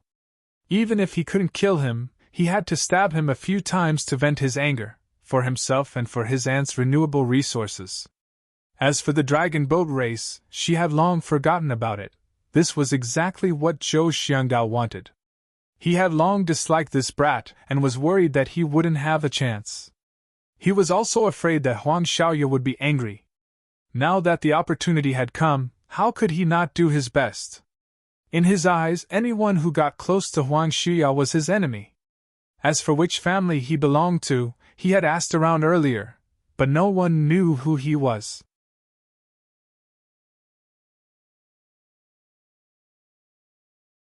He was definitely not from one of the big families with the sword vein in the exile. If he was from one of those small, declining families, why would he pay attention to him? She returned to Lu Xiaoyi's side. She had to calm him down first. This guy was very cunning. She didn't want him to think that things were not going well. It would be bad if he slipped away. She needed to bait him with words. My aunt! She went back to her mother's house. According to the rules of the exile, after a woman has lost her husband for 10 years, her husband's family can no longer tie her down. She has to choose whether she wants to stay in her husband's family to fulfill her filial piety or return to her mother's family to remarry. This is the truth. I'm not lying to you. Even if you live here, you won't be able to wait for her. Huang Xiaoya paid close attention to this guy's expression. Sure enough, she saw that he had a disappointed look on his face, which confirmed her suspicions. She wasn't lying, this was the truth, but she wouldn't say where her aunt's family was. In the Huang family, very few people knew about this. With this reason, she wasn't afraid that this guy wouldn't stay here, and then, sure enough, this guy's next sentence was, "Then, where is your aunt's family? It's not appropriate to owe this debt like this. How about you tell me and I'll find it myself? As for what you owe me, you can use the peach to pay it off. Look, I have so much dafa." Huang Xiaoya's anger grew. This guy actually wanted to take advantage of both sides. How could there be such an insatiable cultivator in this world? No hurry, no hurry. When the gathering is over, I'll naturally tell you. Besides, it's not appropriate for you to leave halfway. There are so many friends here, and it's not easy for us to get together. It's a rare opportunity. Zhou Xiangdao's ability to get things done was impressive. He quickly made the arrangements and found a few older foundation establishment cultivators who had a certain level of attainment in flying swords. They couldn't be compared to the real swordsmen of Mount E. Whether it was in terms of resources or skills, they were far from the real swordsmen. But in the exile, this level of skill was still acceptable. Facing a nameless brat, there was no problem. The two of them communicated with their divine senses. Huang Xiaoya then calmed the crowd with her sword and made a suggestion. Everyone, since this is a gathering of swordsmen, of course there will be sword fighting. Next, let's invite the hero to come down and demonstrate his skills for everyone. Whether it's a solo performance or a duel, it'll be a good opportunity for everyone to verify what they've learned. Zhou Xiangdao had arranged for people below. Moreover, in such an occasion, sword fighting was a very normal thing. It was abnormal for swordsmen to gather together to play zither, chess, calligraphy, and painting.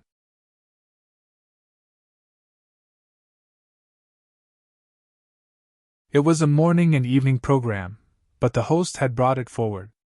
Everyone cheered, but before Huang Xiaoyi could announce the start, a discordant voice rang out. They had no choice but to listen, because the one who spoke was the only Jin Dan present, Fatty He. Swordsmen are all extraordinary. At all times, sword fighting is the most important thing. This old man really admires them. But this old man doesn't understand sword fighting, so it's really difficult. I'm in a hurry here. Why don't we get down to business first and let everyone have fun? His so-called business was to determine if the people present had the qualifications to be invested in by the Green Vines Merchant Guild. This was an important matter. Of course, it was more important than sword fighting, but no one doubted it. This time, Huang Xiaoya's celebration was very attractive because she knew that the manager of the Green Vines Merchant Guild would be coming.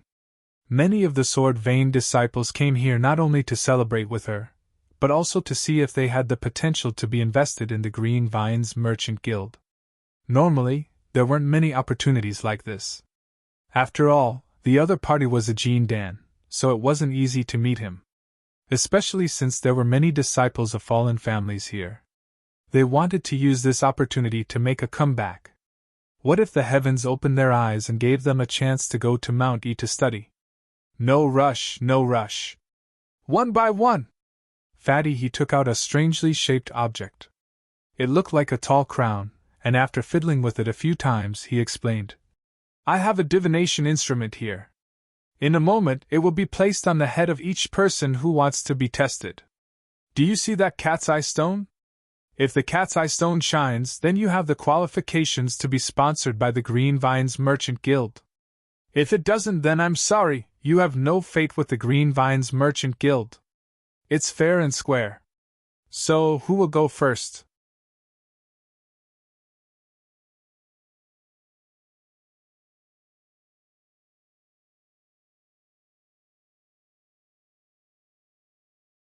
Chapter 677. A very ordinary cultivator walked over. Under the gazes of everyone, he put on the tall crown and the heavens performance ritual square. Nothing happened, so he was at a loss. Thus, he began to clench his teeth and gather his strength. His face was red, but there was still no movement. Fatty, he smiled and said. No need to rush, and no need to use strength. This is not a test of magic power, nor is it a test of the soul. It is a mystery that you have not come into contact with. So, just put it on, and the result will be clear. The cultivator went down dejectedly with a sad expression. There was no reaction from the tall crown, which could only mean that he did not have the qualifications. Although he was unwilling, he could not say anything in this situation. Soon after, another 6 or 7 cultivators came up. Some of them were bright, some were not, but the probability of them being bright was not high. Among these people, only 2 of them were qualified to get the loan. No one could understand the principle of the heavens performance instrument. In any case, it looked very high-end, except for one person. Lu Xiaoyi also did not understand the principle of the instrument, but he could see the condition of the instrument. This was also something that he could not figure out. He looked at Huang Xia beside him and said, Xia, if you don't tell me the whereabouts of your aunt, I'm afraid you won't be able to get the loan this time. Huang Xia was very principled. I would rather not go to the main world's Mount E than betray my family. Lu Xiaoyi was speechless. Why do you say that I am a bad person? Xia, you might have misunderstood. I'm not going to harm your auntie, and your auntie doesn't seem to not welcome me, does she? Huang Xia gritted her teeth in her heart. Sure enough, her aunt was forced to pay a renewable resource. Because of this, I can't tell you. It will save other people's innocence from being ruined by a perverted lecher like you. Lu Xiaoyi was very serious. He could see that this little girl was already suspicious, so he did not hide anything. Everyone opened the window and spoke frankly. How is this perverted? If I were to seduce you, it would be normal for me to curry favor with you like that, Zhou Jiazi? It would be abnormal for your aunt to do it? What kind of logic is this? Everyone has the right to pursue happiness. You have it, and so does your aunt. Just because your aunt is older than you doesn't mean that her happiness isn't as important as yours. This world wouldn't revolve around anyone. Helping others is also a virtue. Lu Xiaoyi was spouting nonsense here, but Huang Xiaoya was able to see through his essence with a single glance. If you want to marry my aunt, I'll tell you where she is. If it's just for fun, then I won't tell you. What do you think? Lu Xiaoyi was defeated. Although the little girl was young, she was still an adult in her 20s.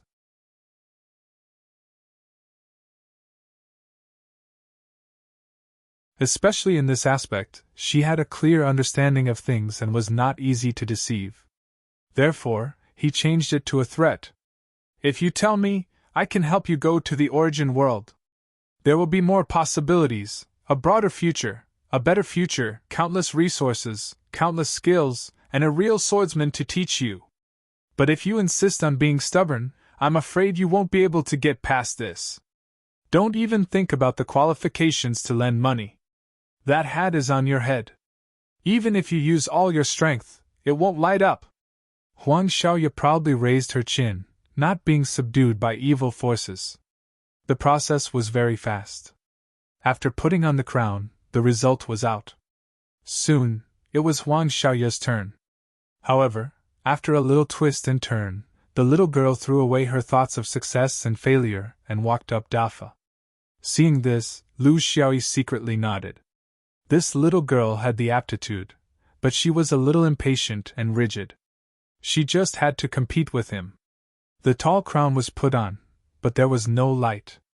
After a few breaths of time, without anyone urging her, Huang Xiaoya took off the crown herself and calmly said, It seems that I have no fate with the Green Vine Merchant Guild.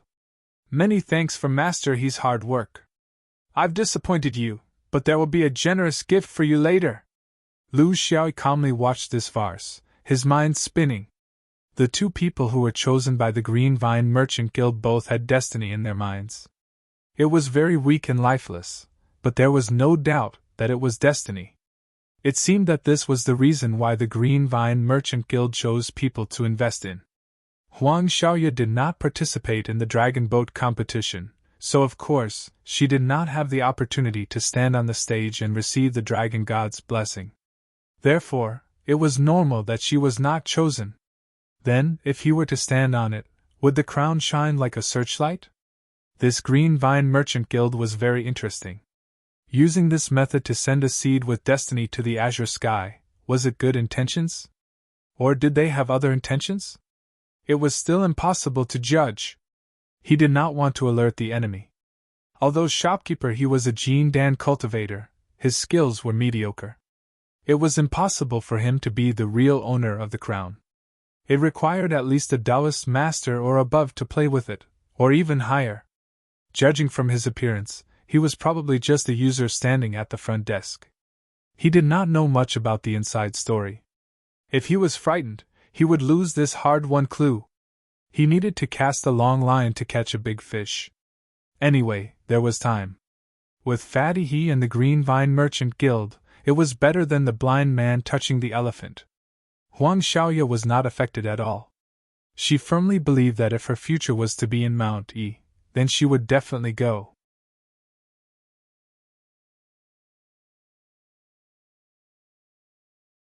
If not, then accompanying her family in exile was also not bad. Even if she was here, there was also Yuanying, which was also not bad.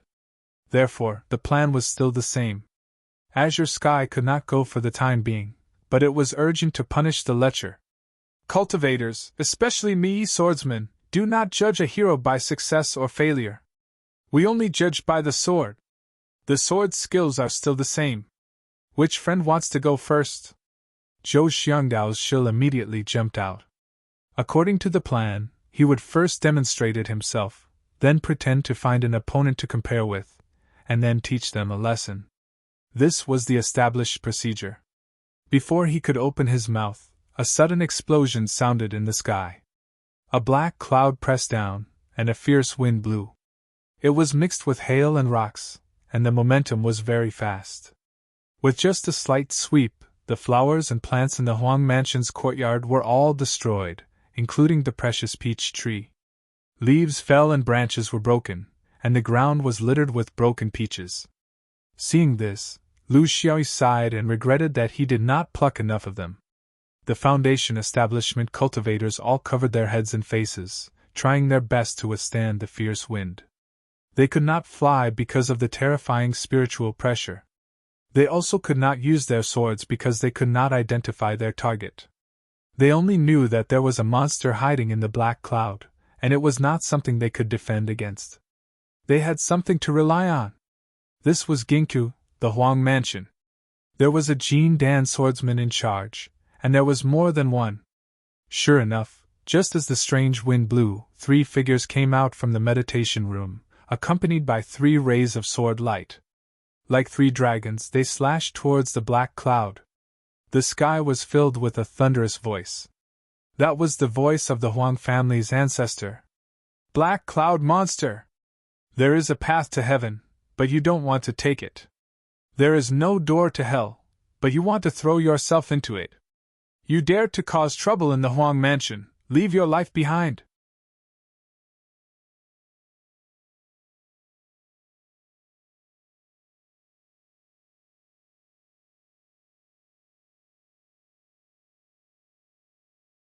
Chapter 678.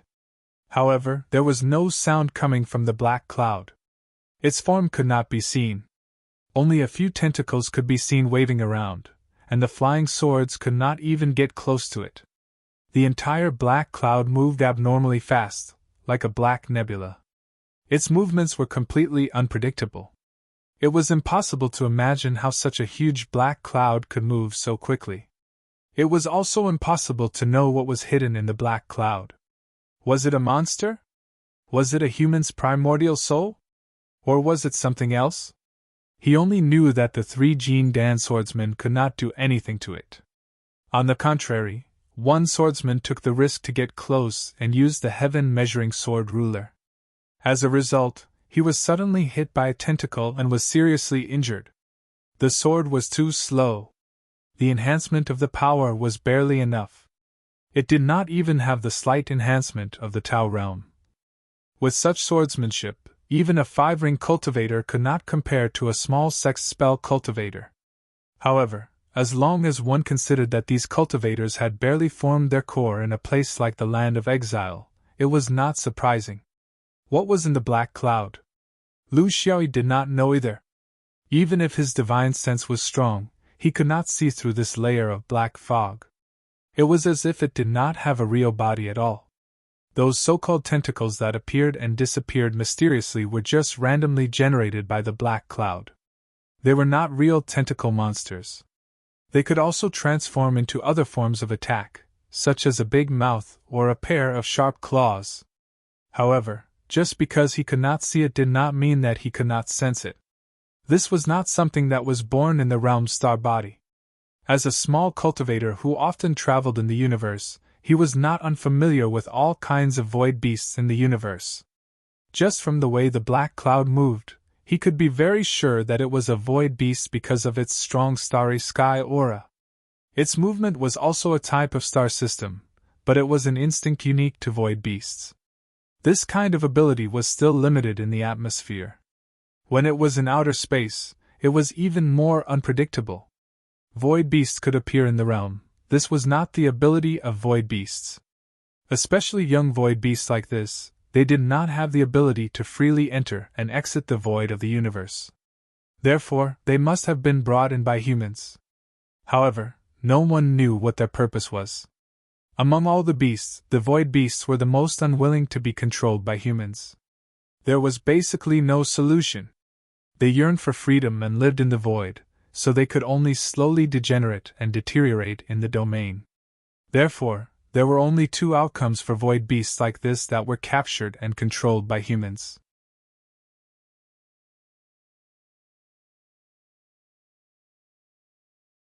They would either deteriorate and die in the domain, or they would rush out of the sky and return to the void after reaching adulthood. Before they left, they might even bite back at their master.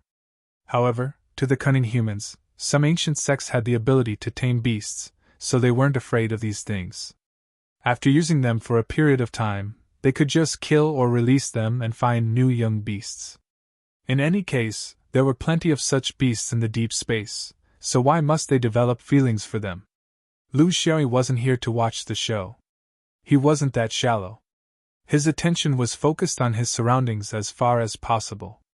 His goal was to find the possible controller. That was the key to solving the problem. Unfortunately, he couldn't find it.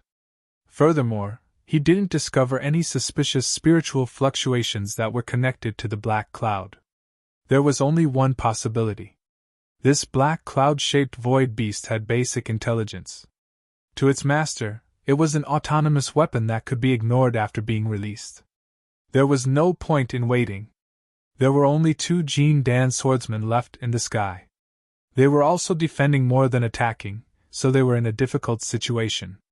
Among them, the Huang family's ancestor's thunderous voice rang out again. "Leave the residence quickly! Split up and leave!" He didn't really understand the true intention of this void beast.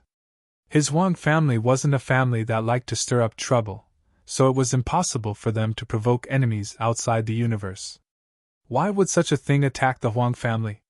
However, considering the rumors in the exile area in recent years, even if he knew that it could be a coincidence, he had to prepare for the worst. Before he finished speaking, a ball of light suddenly exploded on the ground. It was brilliant but not dazzling.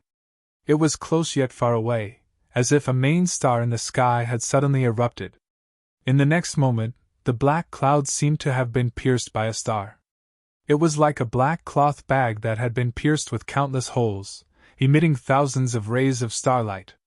Finally, there was movement. The black cloud let out an ear-piercing shriek. Although they didn't understand the meaning behind the shriek, they could feel the intense emotions in the shriek: death, destruction, unwillingness. The black cloud twisted and changed its shape continuously. It was like a ball of dough that was being kneaded here and there, struggling uncontrollably.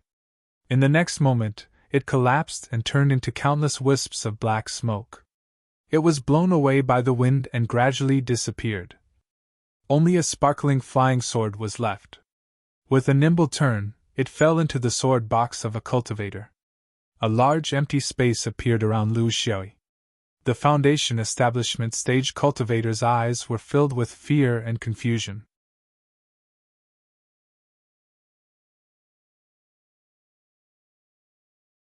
Especially Huang Xiaoye and Zhou Xiangdao, their expressions were especially interesting.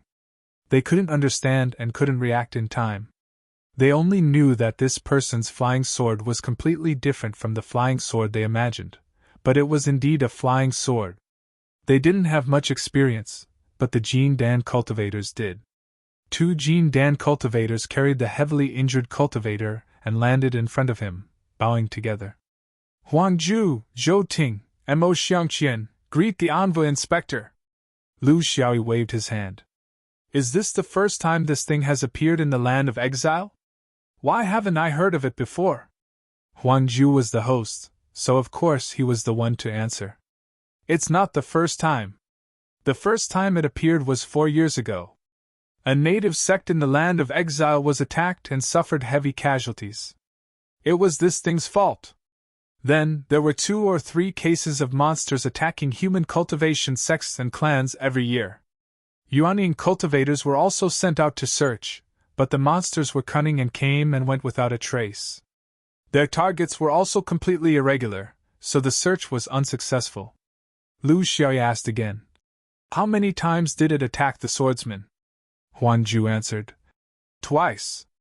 This thing has appeared a total of 10 times. The second time and the current target is my Sword Vein clan.